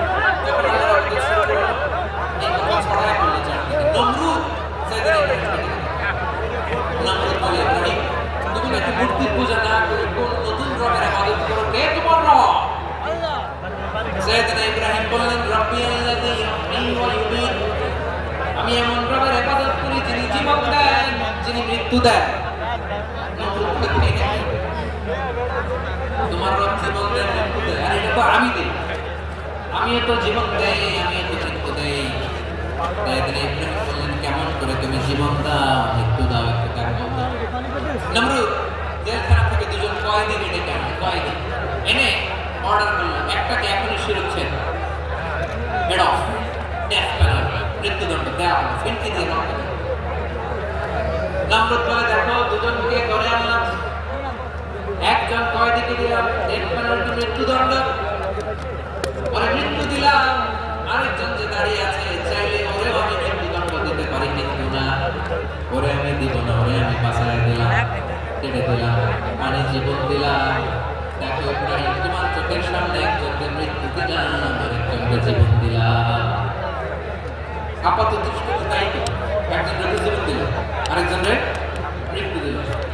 সাইয়েদনা ইব্রাহিম এর বিপাকে পড়ে গেলেন, কিন্তু একজন নবী কাল্লামের উইজডম, এমন উইজডম বিচক্ষণতা দিয়ে এই জমিনে পাঠিয়েছেন, মুহূর্তের মধ্যে আল্লাহর খলিল ইব্রাহিম বললেন, ইন্নাল্লাহা ইয়াতি বিশ-শামসি মিনাল মাশরিকি ফাআতি বিহা মিনাল মাগরিব ফাবুহিতাল্লাযী কাফার। আল্লাহ খলিল ইব্রাহিম বললেন, নমরুদ বুঝলাম তুমি জীবন দাও মৃত্যু দাও দেখলাম, কিন্তু আমার রব, আমার আল্লাহ প্রতিদিন সকালবেলা উষা লগ্নে ওই পূর্ব দিগন্ত থেকে সূর্যটাকে উদিত করেন, সাঁঝের বেলা, বিকেল বেলা, দুপুরি সন্ধ্যা বেলা ওই দ্বিপ্রহরের জল জলে সূর্যটাকে পশ্চিম দিগন্তে ডুবিয়ে দেন। তিনি সকালবেলা পূর্ব দিক থেকে উদিত করা সূর্যটাকে পশ্চিম দিকে বিকেলে তিনি ডুবিয়ে দেন। তুমি যদি পারো ওই সূর্যটাকে পশ্চিম দিক থেকে উদিত করে পূর্ব দিকে ডুবিয়ে দাও। তোমার আল্লাহ পড়বেন না? দেখেন, ইনস্ট্যান্ট ইন্টেলেক্ট, মুহূর্তে বিচক্ষণতা, উইজডম কাকে বলে? নমরুদ পারবে? নমরুদের বাপ পারবে? ওর দাদা, ওর 14 গোষ্ঠী, গোটা বিশ্বের সব ক্ষমতাধর রাষ্ট্রনায়করা একসাথে হলে পারবে? বা বুহিতাল্লাযী কাফার পারে নাই, ব্যর্থ হয়েছে, এবার তেলে বেগুনে জ্বলে উঠেছে, রেগে মেগে আগুন বলে ফালকুহু ফিল জাহিম। ওর সাথে তর্ক নাই, না পেরে এবার এটাকে আগুনে ফেলা।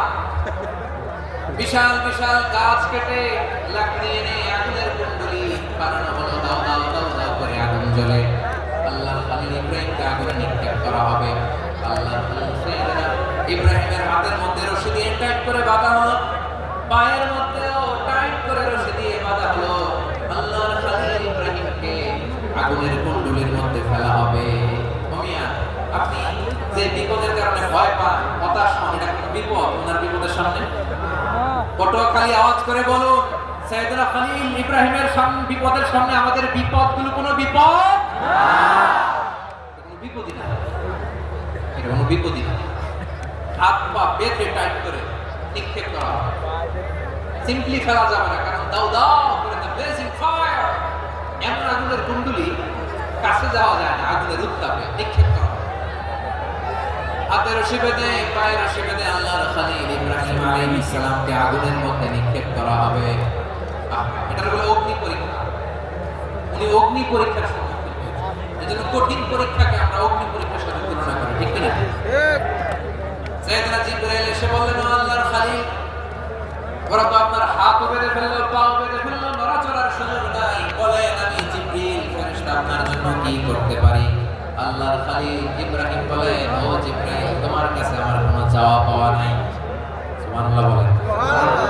তোমার কাছে বলার কিছু নাই, তোমার সাহায্যের আমার দরকার নাই। সাইয়েদনা ইব্রাহিম আলাইহিস সালামকে হাতে পায়ে রশি বেঁধে হাত পা বাঁধা অবস্থায় চলন্ত অগ্নিকুণ্ডে যখন নমরুদের দলবল নিক্ষেপ করবে, আল্লাহর খলিল কিভাবে নিজেকে আল্লাহর কাছে সঁপে দিয়েছেন, পটুয়াখালীর ভাইরা খেয়াল করে শুনুন। হাত পা বেঁধে আল্লাহর খলিলকে যখন নিক্ষেপ করা হবে, তিনি মুখ ফুটে বলে ফেললেন, হাসবুনাল্লাহু ওয়া নি'মাল ওয়াকিল। হাসবুনাল্লাহু ওয়া নি'মাল ওয়াকিল, আমার জন্য আল্লাহই যথেষ্ট, আমার জন্য আল্লাহই যথেষ্ট। তিনি আমার সবচেয়ে বড় গার্ডিয়ান, তিনি আমার সবচেয়ে বড় অভিভাবক। জিবরাইলের সাহায্যে রফারকে ফিরিয়ে দিলেন। দুনিয়ার লোকে কারো কাছে কিছু বলেন নাই, মুখ ফুটে বলেছেন হাসবুনাল্লাহ। ও আমার পটুয়াখালীর প্রাণের ভাইয়েরা, খেয়াল রাখবেন, কোন বান্দা তার হাতে তাকে সব চেষ্টাটুকু করার পরে মুখ ফসকে মুখ দিয়ে যখন বলে ফেলে হাসবুনাল্লাহ, বান্দা যখন হাসবুনাল্লাহ বলে ফেলে, ওই ব্যাপারটা ডিল করার দায়িত্ব স্বয়ং আল্লাহ আরশের উপর থেকে নিয়ে নেয়। আপনি যখন বলে ফেলবেন হাসবুনাল্লাহ, এটা ডিলিং করবে কে তখন? চিল্লায় বলেন না, তিনি কে? বান্দা তার সাধ্যের সবটুকু চেষ্টার পরে নতজানু হয়ে যখন বলবে হাসবুনাল্লাহ, আল্লাহ তুমি আমার জন্য যথেষ্ট, নি'মাল ওয়াকিল, তুমি আমার শ্রেষ্ঠ অভিভাবক, তখন তার কি দরকার না দরকার এটা ডিল করে স্বয়ং আল্লাহ। নিক্ষেপ করা হলো সাইয়েদনা ইব্রাহিমকে অগ্নিকুণ্ডলিতে। হাজার হাজার মানুষ এই দৃশ্য দেখার জন্য জড়ো হয়েছে এরকম বিশাল ময়দানে। কিন্তু কি অবাক করা ঘটনা, সবাই ভয় পাচ্ছিল না জানি কি হয়ে যায়। আল্লাহর খালিলকে যখন আগুনের কুণ্ডলিতে নিক্ষেপ করা হয়, আল্লাহর খালিল ইব্রাহিম আগুনের কুণ্ডলের মধ্যে বসে বসে মানুষগুলোর দিকে তাকিয়ে হাসতে শুরু করে দেয়। কারণ আকাশ থেকে রব্বুল আলামিন স্পেশাল ওয়ার্ডিং নাযিল করেছেন, স্পেশাল হুকুম জারি করেছেন, কুলনা ইয়া নারু কুনি বারদান ওয়া সালামান আলা ইব্রাহিম। ও আগুন খবরদার, সৃষ্টির শুরু থেকে তোকে একটা ধর্ম আমি বাতলে দিয়েছিলাম, তোর ধর্ম, আগুনের ধর্ম হলো যা পাবে জ্বালিয়ে সারভার করবে। আল্লাহ বলল আগুন তোর ধর্ম দিয়েছিলাম, তুই সব জ্বালিয়ে পুড়িয়ে সারভার করে দিবি, কিন্তু ক্ষণিকের জন্য আমি তোর জ্বালিয়ে দেওয়ার ক্ষমতাকে কেড়ে নিলাম, জ্বালিয়ে ভস্ম করে দেওয়ার ক্ষমতা আমি কেড়ে নিলাম। কোনি বারদান, ঠান্ডা হয়ে যায়, কিন্তু এত বেশি ঠান্ডা হবি না আবার আমার ইব্রাহিমের জন্য সর্দি লেগে না যায়। বাংলা এত আসতে বললে হবে? কোনি বারদান, বারদ মানে বরফ, ঠান্ডা, ঠান্ডা হও, কিন্তু এত ঠান্ডা হবি না যাতে আমার ইব্রাহিমের কষ্ট হয়। আগে বলে আল্লাহ একবার বললাম ঠান্ডা হও, আবার এত ঠান্ডা হবি না যাতে খালিলের সর্দি না লাগে। কেমন ঠান্ডা হব, কেমন এনভায়রনমেন্ট তৈরি করে দেব বলো? আল্লাহ বললেন সালামান আলা ইব্রাহিম, আমার খালিল, আমার কলিজা, আমার ইব্রাহিমের জন্য তুই জান্নাতের গুল বাগিচা হয়ে যা। সুবহানাল্লাহ। নবী মুসার মতো ঈমান হলে রাস্তা হবে সাগর জলে, নবী ইউসুফের মতো ঈমান হলে একে একে দরজা খোলে, নবী ইব্রাহিমের মতো ঈমান যদি আজও থাকে বিদ্যমান, অগ্নিকুণ্ডে দেখতে পাবে খুবসুরতে ফুল ভাগা। কুলনা ইয়া নারু কুনি বারদান ওয়া সালামান আলা ইব্রাহিম, বান্দা যখন মুখ দিয়ে বলে হাসবুনাল্লাহ, আমার আল্লাহ আমার জন্য যথেষ্ট, এই বলে যখন নিজেকে সঁপে দেয়, তার কি লাগবে ওই দায়িত্ব স্বয়ং নিয়ে নেয় কে? সবাই বলেন স্বয়ং নিয়ে নেয় কে? তাহলে আমার প্রিয় ভাইরা, বিপদের শুরুতেই আমরা বলবো ইন্না লিল্লাহ। শুরুতে কি বলবো? ইন্না লিল্লাহ। এরপরে যেই বাক্যটা পড়ে নিজের পরিস্থিতিকে আল্লাহর দরবারে সঁপে দিব, সেটা হচ্ছে হাসবুনাল্লাহ। সেটা কি? হাসবুনাল্লাহ। বিসমিল্লাহ ইয়াসালু লিসানুকা রাতাবান মিন যিকরিল্লাহ, সব সময় আল্লাহর স্মরণ দিয়ে, জিকির দিয়ে জিহ্বাটারে সিক্ত রাখো। আর শয়তান জাসিমুন আলা কলবি ইবনে আদম, শয়তান বনি আদমের কলবে খামচি মেরে বসে থাকে। ফাইদা যাকারাল্লাহ খানাসা, মানুষ যখন আল্লাহ স্মরণ করে জিকির করে শয়তান দৌড়ে পায়। ওয়াইদা গাফালা ওয়াসওয়াসা, যখনই বনি আদম গাফিল হয় তখনই শয়তান তার হৃদয়ে ওয়াসওয়াসা দেয়। এজন্য বিপদে পড়লে নিজের সব টুকুন করার পরে, নিজের রোল প্লে করার পরে নিজেকে আমরা কি বলে সঁপে দিব? সবাই বলেন, সবাই বলতে হবে আর জোরে বলে হাসবুনাল্লাহ। মনে থাকবে ইনশাআল্লাহ। বিপদে পড়লে প্রথমে এরপর নিজেকে যখন সঁপে দিব তখন হাসবুনাল্লাহ। এরপরে কঠিন বিপদ যখন বিষ্ণু পড়তেন তখন কি করতেন? এমন বিপদ মাঝে মাঝে মায়ের দেয়ালে পিঠ থেকে যায়, চোখের মধ্যে অন্ধকার, কি করব দিশা খুঁজে পাই না, এরকম হয় কখনো? হ্যাঁ, আপনাদের হয় না? তো জান্নাতে আছেন আপনারা, হয় হয় এরকম হয়েছে না যে দেয়ালে পিঠ থেকে গেছে, চোখের মধ্যে অন্ধকার, ওই যে কি করবো, বাঁচানোর কেউ নেই, এরকম হয়েছে কখনো আপনাদের? যদি হয় তাইলে এটার সলিউশন বলবো, না হলে তো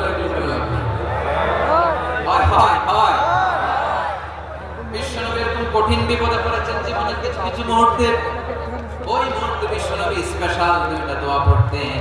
এই দোয়াগুলো আপনাদেরকে জানিয়ে দেয়। বিশ্বনবী বলেন, কঠিনতম বিপদে যখন পড়বা, দেয়ালে পিঠ থেকে যায়, চোখে মুখে অন্ধকার, বাঁচার কোনো উপায় নেই, তখন পড়বা লা ইলাহা ইল্লা আনতা সুবহানাকা ইন্নী কুনতু মিনাজ জালিমিন।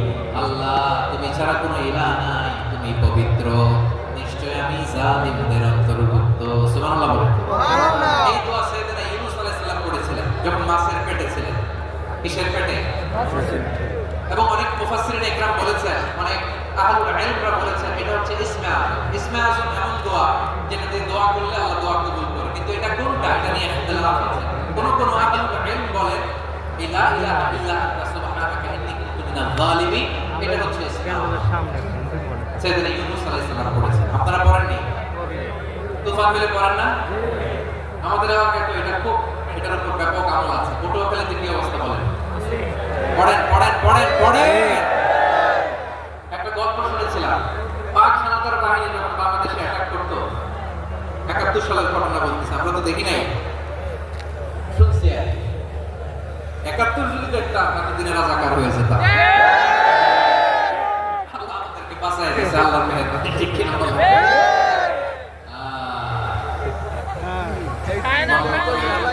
আমার মতো না হলে রাজাকার।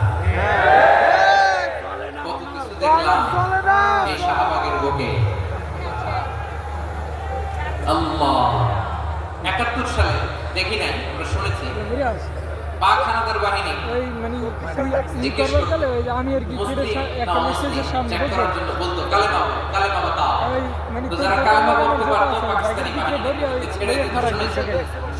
তো একজনকে, এক বাঙালির পেয়ে তার মাথার মধ্যে বন্দুক করে নল ধরে বলতেছে কালেমা বল, সালে কালেমা বাতা, কালেমা বল। তো ভয়ের চড়ে এই দোয়া পড়া শুরু করছে। ও পড়তেছে লা ইলাহা ইল্লা আনতা সুবহানাকা ইন্নী কুনতু মিনাজ জালিমিন। পাকিস্তানি বলে साले ये तो मुसीबत का कलमा है। बंगाली कहे हम तो भी मुसीबत में हैं। পাকিস্তানি বলে বেটা কোন দোয়া বললে এটা তো মুসিবতের কালেমা, কয় আমি তো মুসিবতে আছি। আমার মাথার মধ্যে বন্দুক ধরে তুমি আমার কালেমা জিজ্ঞেস করো, এখন কোনটা কালেমা কোনটা কি দোয়া, আমার হুঁশ আছে নাকি? প্রিয় ভাইরা, আসলে এটা দুআউল মুসিবা, বিপদে পড়লে এই দোয়া পড়তে হয়। লা ইলাহা ইল্লা আনতা সুবহানাকা ইন্নী কুনতু মিনাজ জালিমিন। এটা পড়বেন আপনারা ইনশাআল্লাহ। এই দোয়া পড়ে সাইয়েদনা ইউনূস আলাইহিস সালাম মাছের পেট থেকে রক্ষা পেয়েছিলেন। রক্ষা করেছিল কে? আল্লাহ। তুমি ইউনূস নবীরে যখন খাইলো মাছেতে গিলিয়া, ফেরেশতা পাঠাইয়া দিলে ইসমে আযম দিয়া। প্রাণে ছিল যাহার ভয়, সেথা পাইল আশ্রয়। প্রাণে ছিল যাহার ভয়, সেথা পাইল আশ্রয়। মাছের পেট হতে সে যে পেল পরিত্রাণ। আল্লাহু আল্লাহু তুমি জাল্লে জালালুহু, শেষ করা তো যায় না গে তোমার গুণগান। আল্লাহু আল্লাহু সুবহানাল্লাহ পড়ে সুবহানাল্লাহ। লা ইলাহা ইল্লা আনতা সুবহানাকা ইন্নী কুনতু মিনাজ জালিমিন। বিশ্বনবী বললেন, দেয়ালে পিঠ থেকে গেলে, চোখে মুখে অন্ধকার, বাঁচার কোনো উপায় নাই, তখন এই দোয়াটা পড়তে হবে। এই দোয়া পড়ে আল্লাহর কাছে ফরিয়াদ করলে বিপদ মুক্ত করবেন কে? কেন এই দোয়াটা আল্লাহর কাছে বড্ড প্রিয় জানেন ভাইরা? কারণ এই দোয়ার মধ্যে 3টা জিনিস আছে। আমি যেরকম আঙ্গুল উঁচু করেছি এরকম করেন তো। কয়টা? 3টা। 1 নম্বরে হচ্ছে তাওহীদ, 2 নম্বরে তাসবিহ, 3 নম্বরে তাকরীর। I repeat, আবার বলছি, 1 নম্বরে তাওহীদ, 2 নম্বরে তাসবিহ, 3 নম্বরে তাকরীর। এই দোয়াটা আল্লাহর কাছে এত পছন্দনীয় কারণ এই দোয়ার প্রথম অংশে আছে তাওহীদ, আল্লাহর একত্ববাদের ঘোষণা। লা ইলাহা ইল্লা আনতা, ও আল্লাহ আপনি ছাড়া কোনো ইলাহ নাই, উপাস্য নাই। এই কথা বললে আল্লাহ বড় খুশি হয়ে যায়। সুবহানাল্লাহ পড়েন। এই দোয়ার দ্বিতীয় অংশে আছে তাসবিহ, মানে আল্লাহর প্রশংসা, প্রশংসা সূচক বাণী। সুবহানাক সুবহানাক সুবহানাক, ও আল্লাহ আমি আপনার পবিত্রতা ঘোষণা করেছি। সুবহানাক, এই কথা শুনলে আল্লাহ খুশি হয়ে যায়। সুবহানাল্লাহ পড়েন। এই দোয়ার তৃতীয় অংশে আছে তাকরীর। তাকরীর মানে পাপের স্বীকৃতি। তাকরীর মানে কি?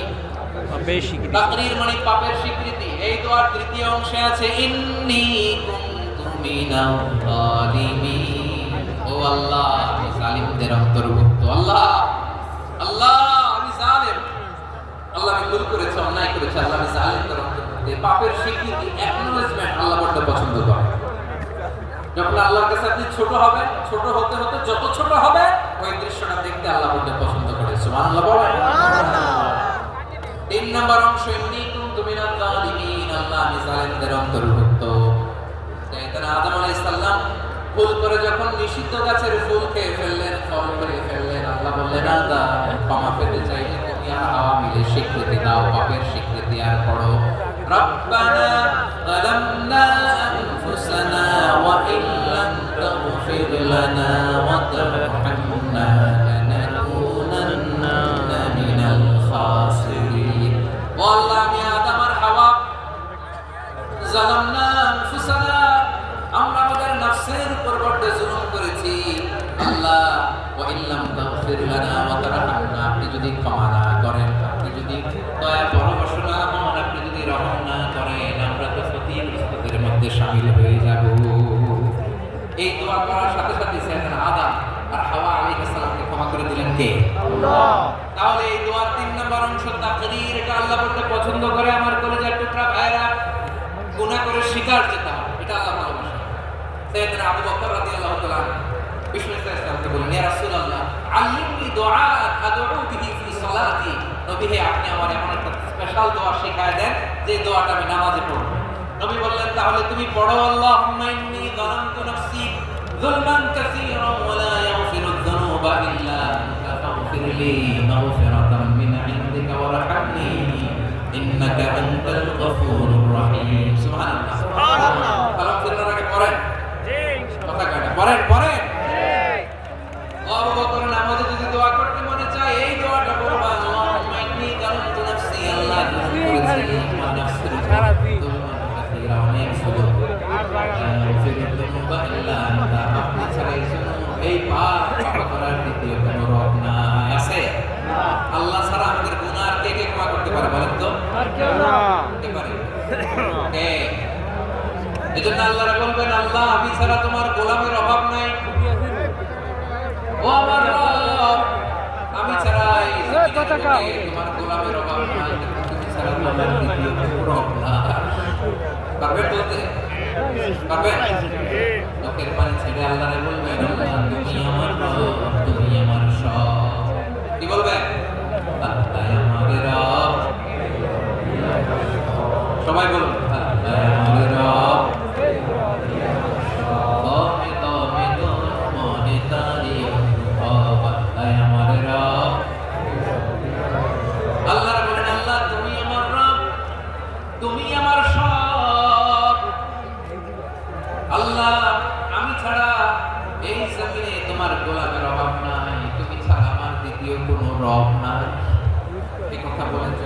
ছেড়ে আল্লাহরে স্বীকৃতি দেন, আল্লাহ আমি পাপী, আল্লাহ জামিনে আমার চেয়ে বড় পাপী আর কেউ নাই।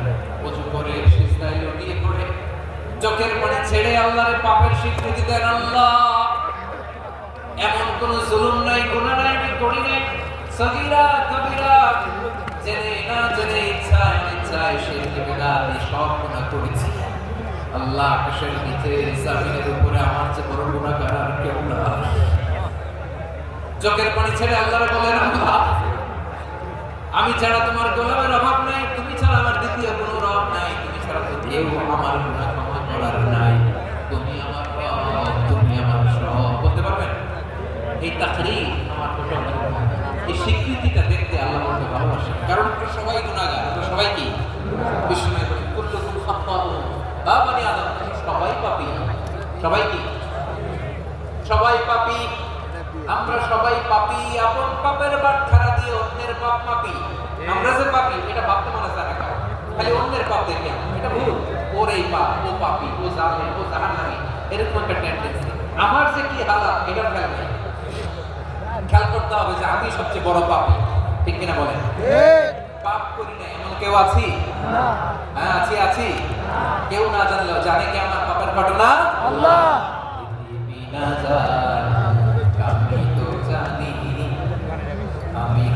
পাপ করেছি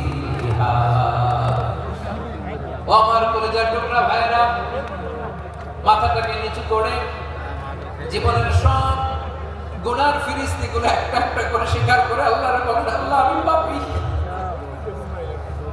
আল্লাহ আমার চেয়ে বড় পাপী এই দুনিয়াতে কেউ নাই, আকাশের নিচে জমিনের উপরে আমার চেয়ে বড় পাপী কেউ নাই।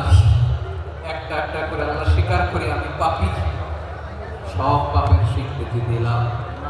পৃথিবী না জানুক আমি তো জানি আমি কি পাপ করেছি, হায় আমার পাপের করলে বিচার, বাঁচার আমার নাম পার। দয়াময় তুমি মাফ করো আমায়, মাফ করো আমায়। আল্লাহ তাআলা যদি দয়া করে আমাদেরকে মাফ না করে, আমাদের বাঁচার কোনো উপায় নেই। আপনি কি ভেবেছেন আপনার নামাজ দিয়ে আপনি জান্নাতে যাবেন? আপনি তাহাজ্জুদ গুজার সেজদা দিতে দিতে কপালে দাগ ফেলেছেন, এটা আপনার জান্নাতে নেবে না। আপনি এলাকার সবচেয়ে বড় হাতের চাই দানশীল, এই দানের ভরসায় বসে আছেন, খুশির কথা। আমাদের নামাজ, আমাদের রোজা, আমাদের ইবাদত এগুলো কি মিজানের পাল্লায় ওঠানোর কোনো ওজনই হবে না। তবে আমাদের একটা কৌশল জানা আছে, আমরা আল্লাহর রহমতের ভিখারি। আমরা সেদিন আগে গুনার স্বীকৃতি দিয়ে দেব। আমরা বলবো, আল্লাহ তুমি প্রশ্ন করার আগে তোমার একটা কথা বলে আমার কিছু জিজ্ঞেস করো না, সব করেছি। এমন কোন পাপ নাই যে পাপ আমার দিয়ে হয় না। তোমার রহমত দিয়ে তুমি জান্নাতে পাঠাবা, তোমার দয়ায় জান্নাতে যেতে চাই আমল দিয়ে। পারবেন বলতে? কিয়ামতের দিনে আমরা বলবো, আল্লাহ আমার আমল দিয়ে জান্নাত চাই না, আমি তোমার দয়া দিয়ে জান্নাত চাই। তোমার দয়া ছাড়া আমার কোনো উপায় নাই। কারণ আল্লাহ যদি বিচার করে বাঁচার কারো উপায় নেই। আল্লাহ যদি বলে ফেলে তুই এটা করলি কেন, ওখানে গেলি কেন, কোরআনে 1000 বার নিষেধ করলাম তারপরেও এই পাপে জড়ালি কেন, এরকম প্রশ্ন ছুড়ে দিলে আমার উত্তর আছে? বাঁচার কোনো উপায় আছে? রোজ হাসরে হে আল্লাহ করুণা বিচার, করুণা বিচার, বিচার চাই না তোর দয়া চাই, এ গুনাহগার করুণা বিচার। আপনার আমল দিয়ে জান্নাতে যাবেন? কি দিয়ে যাবেন? আল্লাহর দয়া দিয়ে। আল্লাহর রহমত দয়া ছাড়া কেউ জান্নাতের চেহারাও দেখতে পাবে না। আমার প্রিয় ভাইরা, এই দোয়া আল্লাহর কাছে পছন্দনীয় হওয়ার কারণ তিনটা। দোয়ার প্রথম অংশ আছে তাওহীদ, আল্লাহর একাত্মবাদের ঘোষণা। এই দোয়ার দ্বিতীয় অংশ আছে তাসবিহ, আল্লাহর প্রশংসা সূচক বাণী। এই দোয়ার 3 নম্বর অংশ পাপের স্বীকৃতি। তাহলে আমরা সবাই গুনাহগার, আমরা আল্লাহর কাছে পাপের স্বীকৃতি দিয়ে বলবো, ও আল্লাহ ইন্নী কুনতু মিনাল যালিমিন, আমরা জুলুম করেছি, পাপ করেছি, অন্যায় করেছি, আমরা বুঝতে পারি নাই, শয়তানের ওয়াসওয়াসায় পড়ে, বন্ধুর কথায় পড়ে, নফসের খায়েশ মেটাতে আমরা করে ফেলেছি। তুমি গুনাহ না মাফ না করলে আমাদের গুনাহ মাফ করার দ্বিতীয় কেউ নাই। ঠিক কিনা বলেন? এভাবে অনুতপ্ত হয়ে যদি আল্লাহর কাছে দোয়া করেন, দেয়ালে পিঠ থেকে গেছে, কোন রাস্তা নাই বের হওয়ার, ওই মুহূর্তেও আপনাকে বিপদ থেকে উদ্ধার করবে কে? আল্লাহ। বিশ্বনবী চরম বিপদে পড়লে দুটো দোয়া পড়তেন। প্রথম হলো এটা, লা ইলাহা ইল্লা আনতা সুবহানাকা ইন্নী কুনতু মিনাজ যালিমিন। এই দোয়াটা আমরা বেশি বেশি পড়ব। রাজি আছেন? সবাই আওয়াজ করে পড়ুন ইনশাআল্লাহ। ইনশাআল্লাহ। আমার প্রিয় ভাইরা, বিপদে পড়লে বিশ্বনবী আরো একটা দোয়া পড়তেন, লা ইলাহা ইল্লাল্লাহুল আযীমুল হালিম, লা ইলাহা ইল্লাল্লাহু রাব্বুল আরশিল আযীম, লা ইলাহা ইল্লাল্লাহু রাব্বুস সামাওয়াতি ওয়াল আরদি ওয়া রাব্বুল আরশিল কারীম। এই যে বললাম রেকর্ড হয়ে গেছে, এখন তো ইনস্ট্যান্ট মুখস্থ না হলে পরে মুখস্থ তিনি সমহান, মহাসহিষ্ণু, আল্লাহ ছাড়া কোনো উপাস্য নাই, তিনি সমহান আরশের অধিপতি, আল্লাহ ছাড়া কোনো উপাস্য নাই, তিনি আকাশের মালিক, জমিনের মালিক, তিনি সুবিশাল আরশের অধিপতি। সুবহানাল্লাহ পড়ে। কেউ যদি পড়ে যদি রসিলা করে দোয়া করে তাকে বিপদ থেকে মুক্তি দেয় কে? আল্লাহ। মনে থাকবে আপনাদের। তাহলে বিপদের প্রথম ধাক্কা কি যেন পড়তে হয়? তারপরে কি বলে আল্লাহর কাছে নিজেকে সঁপে দিতে হয়? তাহলে কি কেটে গেলে লা ইলাহা ইল্লাল্লাহ সুবহানাল্লাহ। দুই নম্বর হচ্ছে লা ইলাহা ইল্লাল্লাহুল আযীমুল হালিম, লা ইলাহা ইল্লাল্লাহু রাব্বুল আরশিল আযীম, লা ইলাহা ইল্লাল্লাহু রাব্বুস সামাওয়াতি ওয়াল আরদি ওয়া রাব্বুল আরশিল কারীম। মনে থাকবে? ইনশাআল্লাহ বলেন সবাই। ইনশাআল্লাহ। আওয়াজ করে সবাই ইনশাআল্লাহ। ইনশাআল্লাহ। অনেক সময় এমন হয় হঠাৎ বিপদের সম্মুখীন হয়ে রেডি হয়ে বের হয়েছে অফিস, হঠাৎ অ্যাক্সিডেন্টে পড়ে যায়, হঠাৎ পেটের ব্যথায় অজ্ঞান হয় না? আপনাদের হয় না? বিশেষ আকস্মিক দুর্ঘটনার বিপদ থেকে যদি কেউ বাঁচতে চায় সকাল সন্ধ্যা যেন তিনি এই দোয়াটা পড়ে। সকালে যদি 3 বার পড়ে হঠাৎ কি আছে? হঠাৎ বিপদ থেকে মারছে না। সাডেন চালাইশ, সাডেন ডিজাস্টার, সাডেন পয়সা বেশি দেখলে মার নষ্ট হয়ে গেছে। মনে হয়। হঠাৎ বিপদ, হঠাৎ বিপদ থেকে আল্লাহ বাঁচায়। সকালে বলে সন্ধ্যাবেলায় 3 বার করে সকাল পর্যন্ত পড়তে সুবহানাল্লাহ পড়ে। দোয়াটা কি? দোয়াটা হচ্ছে বিসমিল্লাহির লা ইয়াদুররু মা'a ইসমিহি শাইউন ফিল আরদি ওয়ালা ফিস সামা। ভাই মোবাইল একটু ডাউন দেন। বিসমিল্লাহিল্লাযী লা ইয়াদুররু মা'a ইসমিহি শাইউন ফিল আরদি ওয়ালা ফিস সামা।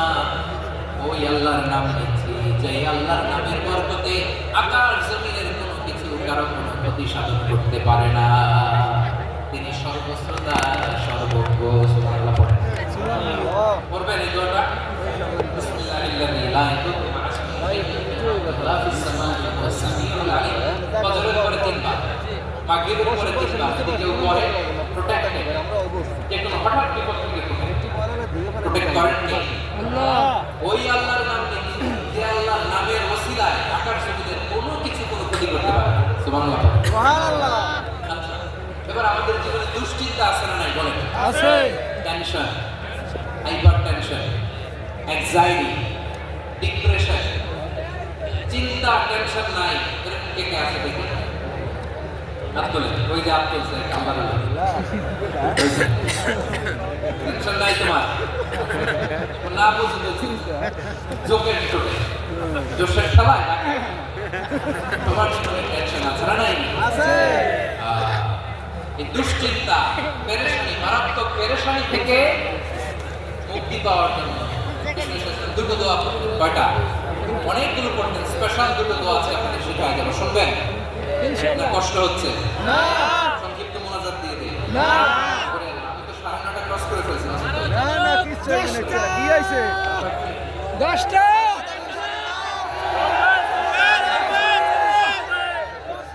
পেরেশানিতে পড়লে, টেনশনে পড়লে এই দোয়াটা।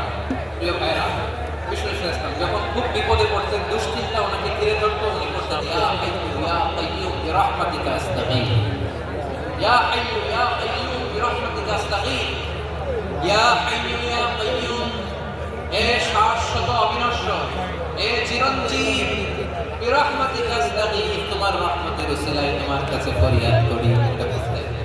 আবার আরেক ঘটনা এসেছে ইয়া হাইয়্যু ইয়া কাইয়্যুম বিরহমাতিকা আস্তাগীথ আসলিহ লি শা'নি কুল্লাহু ওয়া লা তাকিলনি ইলা নাফসি তারফাতা আইন।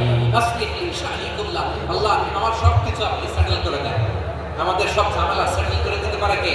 আল্লাহ। আমরা তো সেটেলমেন্টের জন্য ওএসপি সাহেবের কাছে যাই, ডিসি সাহেবের কাছে যাই, অমুক ভাইয়ের কাছে যাই, তমুক ভাইয়ের কাছে যাই। এই দোয়া বললে আরশের উপর থেকে আপনার ম্যাটার সেটেল করে দিবে কে? আল্লাহ। তাহলে পড়বেন ইয়া হাইয়্যু, এ চিরঞ্জীব। হাইয়্যু মানে চিরঞ্জীব, তিনি চিরকাল বেঁচে থাকবেন, মরবেন না। আল্লাহ মরবেন? তার কোনো লয় আছে? লয় আছে? সূরা রহমানে বলেন কুল্লু মান আলাইহা ফান ওয়া ইয়াবকা ওয়াজহু রাব্বিকা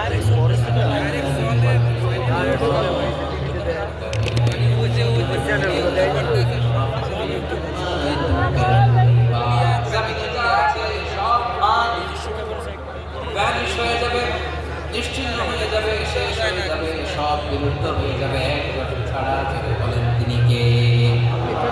ইয়া হাইয়্যু, একটু সাইডে নেন, সাইডে নেন। ইয়া হাইয়্যু, ইয়া কাইয়্যুম, ইয়া হাইয়্যু, ইয়া কাইয়্যুম বিরহমাতিকা نستغيث أصلح لي شأني كله ولا تكلني إلى نفسي طرفة عين এভাবে দোয়া করলে আপনাকে বিপদ মুক্ত করবে কে? আল্লাহ। এই দোয়াটা কেন পছন্দ আল্লাহর কাছে? কারণ এখানে আল্লাহ কোনো বচন না। আবার এই দুটো আয়াত মুস্তির অংশ আয়াত এটা আসলে না। হ্যাঁ আসলে না। 3 নম্বর কারণ এটা ইসলাম। দোয়া ইসলাম যে দোয়া ইসলাম দোয়া আসলে আল্লাহ করায় না। অনেকগুলো মত আছে, সবচেয়ে ভ্যালিড মত হচ্ছে এটা। ইয়া কাইয়্যুম এই রাসূলের দোয়া করলে দোয়া কবুল করে কে? আল্লাহ। 2 নম্বর বিশ্বনবী মারাত্মক বিপদে পড়লে আরেকটা দোয়া পড়তেন, আল্লাহুম্মা ইন্নী আবদুক। আগে দোয়াটা পড়তেন, আল্লাহুম্মা ইন্নী আবদুক ওয়া আবদুক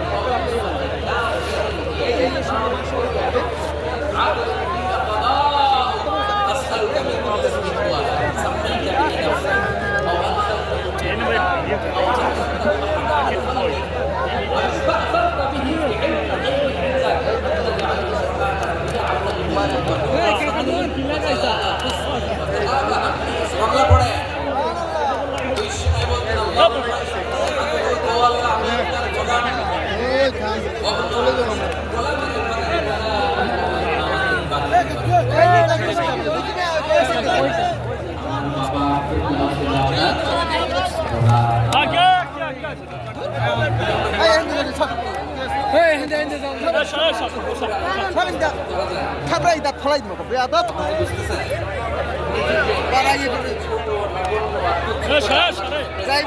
একটুখানি বাচ্চা দুঘন্টা বই থাকতে পারে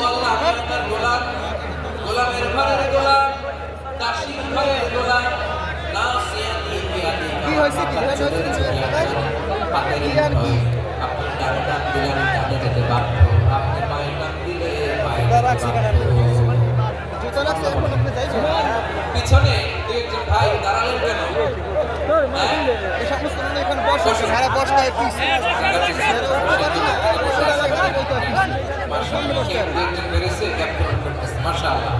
পড়েন সুবহানাল্লাহ আলহামদুলিল্লাহ লা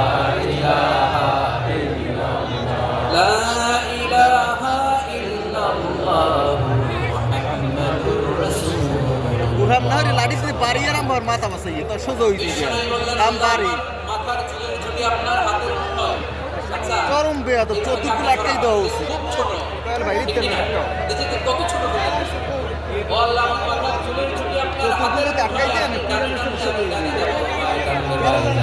কেন জ্বালাইছে কেন জ্বালাইছে পিছনে মুখগুলো তাই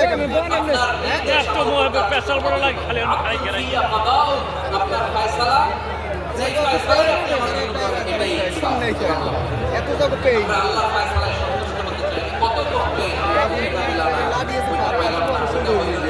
অভিযোগ কমপ্লেন আমাদের আছে না? একটু মাথাটা ছোট করো আল্লাহ আমার উপর আর যেটা তোমার যেটা ফয়সালা এটাই সবচেয়ে শ্রেষ্ঠ ইনসাফ, এর চেয়ে ইনসাফ হতে পারে না। এভাবে কায় মনোবাক্য আল্লাহর কাছে বিশ্বনবী দোয়া করতেন।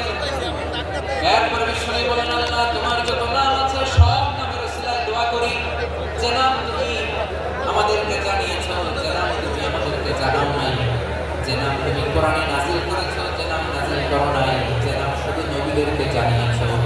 আর আল্লাহর এমন কিছু চমৎকার চমৎকার সুন্দর সুন্দর নাম আছে, এই নামগুলো রব্বুল আলামিন কাউকে জানাবে না। সুবহানাল্লাহ বলেন। আমরা তো 99 নাম জানি, 100 নাম জানি, কিন্তু আল্লাহর এমন কিছু নাম আছে যেগুলো আল্লাহ বিশ্বনবীকে জানেন। এগুলো আল্লাহ ইলমুল গায়বের ভিতরে দোয়া সময় আল্লাহ তোমার যে নামগুলো জানি, যেগুলো জানি না, যেগুলো কোরআনে আছে, যেগুলো নাই, যেগুলো নবীরে খাস ভাবে জানেন,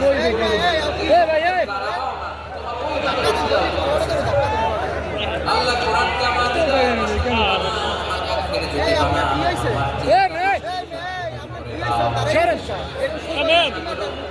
ভাই কুসুম কুসুম করেন না কুসুম কুসুম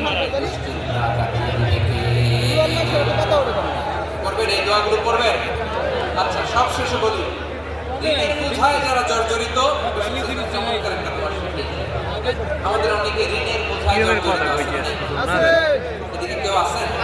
থাকলে আপনারা থাকলে এই দোয়া শিখবেন। এক সাহাবীর নাম আবু উমামা, নামাজের ওয়াক্ত ছাড়া মসজিদে গিয়ে কিরে আবু উমামা, নামাজের তো ওয়াক্ত হয় না, মসজিদে কি? সাহাবী বলে হুমুমুল লাজিমাত ওয়া তুশরুব, নবী গো ঋণের বোঝায় এমন টেনশনে আছি, ঘরে থাকতে পারলাম না, মসজিদে চলে আসি। বিশ্বনবী বলে আমি কি তোমার এমন একটা দোয়া শেখাবো যেটা বললে আল্লাহ তাআলা তোমার ঋণের বোঝা হালকা করে দিবে? আবু উমামা বললেন ইয়া রাসূলুল্লাহ অবশ্যই শেখাবো। বিশ্বনবী বললেন তাহলে তুমি পড়বা আল্লাহুম্মা ইন্নী আউযু বিকা মিনাল হাম্মি ওয়াল হাযান ওয়া আউযু বিকা মিনাল জুবনি ওয়াল বুখল ওয়া আউযু বিকা মিন গালাবাতিল দাইন ওয়া সাহরির রিজাল।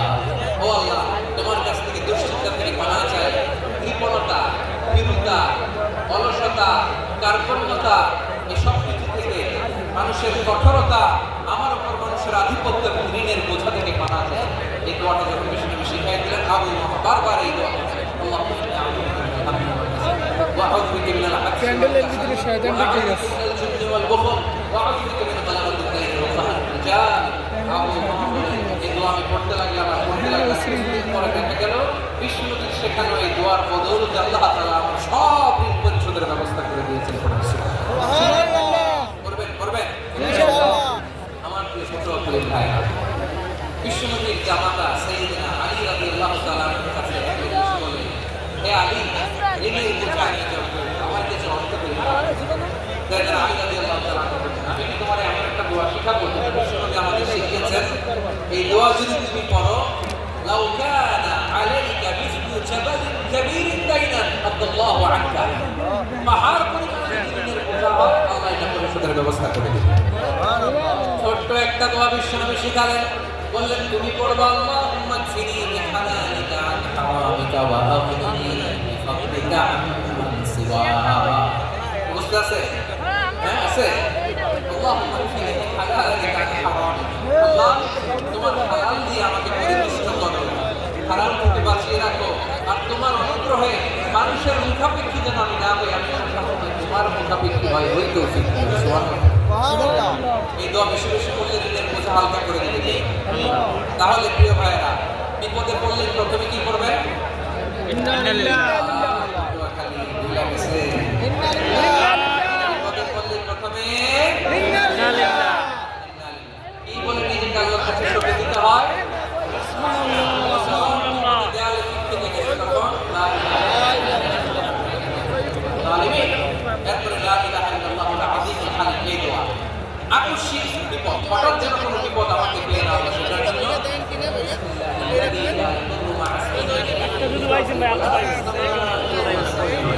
সকালে 3 বার, রাতে 3 বার।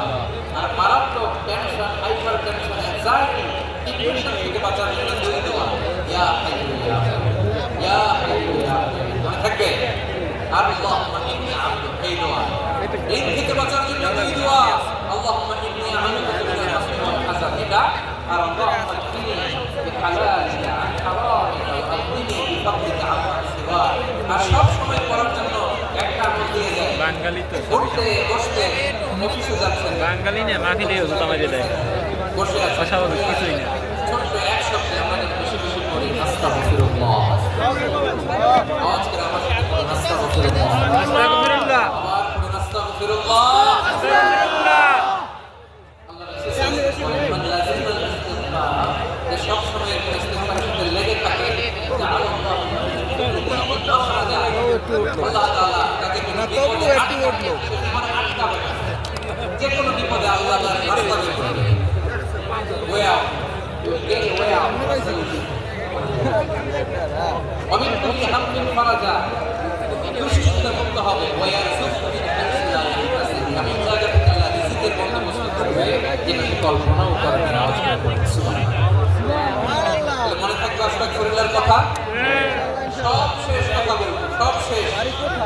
আমার প্রিয় ভাই, এটা যেন নিজের বিপদ, কিসের বিপদ? নিজে যদি অন্যের বিপদ যদি দেখেন এটার জন্য একটা দোয়া আছে। অনেক সময় আমরা দেখি হাসপাতালে ক্যান্সারের থার্ড স্টেজে লোকটা একলা হয়ে কি কষ্ট পায়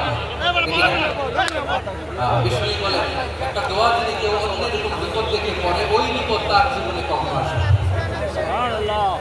শুনবেন? শোনার আগ্রহ আছে? অনেক সময় হয় যে আমরা মহাসড়ক দিয়ে যখন চড়ি দুর্ঘটনায় মানুষের মাথা একদিকে দেহ আরেকদিকে হয় না? আল্লাহ বিষ্ণু করেন এই দুর্ঘটনা দেখে কেউ যদি এই দোয়াটা করে তার জীবনে সে কোনোদিন এরকম অ্যাক্সিডেন্টের সম্মুখীন হবে না। শুনবেন? বিষ্ণু বলেন অন্যের বিপদ থেকে কেউ যদি পড়ে আলহামদুলিল্লাহিল্লাযী আফানি মিম্মা বতালাকা বিহি ওয়া ফাদ্দালানি আলা কাসীরিন মান খালাকা তাফদীলা। মানে প্রশংসা সেই আল্লাহ যে আল্লাহ তাআলা তোমাকে যেই জিনিস দিয়ে পরীক্ষা করেছে আমাকে ওইটা থেকে বাঁচিয়ে দিয়েছে। সুবহানাল্লাহ। তোমাকে আল্লাহ যেই বিপদে ফেলেছে আমাকে ওই বিপদ থেকে তিনি মুক্ত রেখেছে আর তার অনেক সৃষ্টির উপর আমাকে তিনি প্রাধান্য দিয়েছে। সুবহানাল্লাহ পড়ে। সুবহানাল্লাহ। যে কোনো বিপদ, কারণ ক্যান্সার দেখে যদি এই দোয়াটা আপনি বিশ্বাসের সাথে করেন জীবনে কোনোদিন ক্যান্সার রোগে আক্রান্ত হবেন না।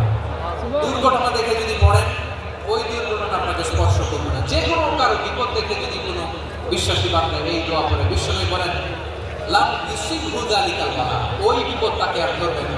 রুফিয়া মিনহু বিযালিকাল বালা কাইনাম মা কান, সে যতদিন হায়াত পাবে ততদিন ওই বিপদ তাকে স্পর্শ করবে না। এই দোয়াটা করতে রাজি আছেন? আমার প্রিয় ভাই, তাহলে পুরো আলোচনার সেন্ট্রাল থিম হচ্ছে আমাদের জীবনে বিপদ আসবে, কষ্ট আসবে, দুঃখ আসবে, তো বিপদে আপদে আমরা হাল ছেড়ে দেব না, হতাশ হব না। মুমিন হতাশ হয় না, নিরাশ হয় না, হাল ছেড়ে দেয় না। মুমিন ভরসা রাখে একজনের উপর আওয়াজ করে বলুন যিনি কে? বিপদে পড়লে আমাদেরকে উদ্ধার করে কে? আবার আমাদেরকে যদি নিয়ামত আল্লাহ দিতে চান ওইটা কেড়ে নেওয়ার ক্ষমতা কারো আছে? তাহলে আমরা কানেক্টিভিটি বাড়াবো কার সাথে? আল্লাহর সাথে। আমাদের প্রার্থনার ফরিয়াদের হাত তুলবো কার কাছে? রাজি আছেন? পটুয়াখালীর ভাইয়েরা মনে থাকবে কথাগুলো? আল্লাহ তাআলা আমাদের সবাইকে কথাগুলো বোঝার রহমত করার তৌফিক দান করুন। আমি আপনাদের আতিথেয়তা, আপনাদের ভালোবাসায় মুগ্ধ হয়েছি, ইমপ্রেস হয়েছি। লক্ষ লক্ষ তাওহীদি জনতা, কোনো ডিস্টার্ব নাই, কোনো হই হুল্লোড় নাই, মারামারি নাই। পটুয়াখালী আজকে হিস্ট্রি তৈরি করেছে।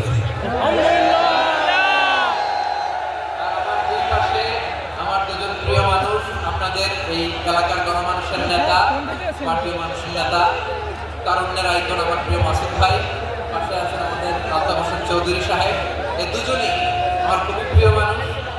ওনারা অত্যন্ত বিচক্ষণতার সাথে এই দেশকে, জাতিকে সার্ভ করেছেন, করবেন। আমরা ওনাদের জন্য দোয়া করি আগামী পথ চলা যেন ওনাদের সুন্দর হয়। আমরা বলি আমিন। ওনারা যেন বাংলাদেশকে লিড দিতে পারে, মিলেমিশে আমরা যেন একাকার হয়ে যেতে পারি, আমরা জাতীয় ঐক্যের বাংলাদেশ যেন দেখতে পারি। আল্লাহ তুমি তৌফিক দাও। এই পটুয়াখালীর জেনজিদেরকে আল্লাহ তুমি কবুল করো। তিনটি মাঠে আমার কলিজার মা বোনেরা এই শীতের রাত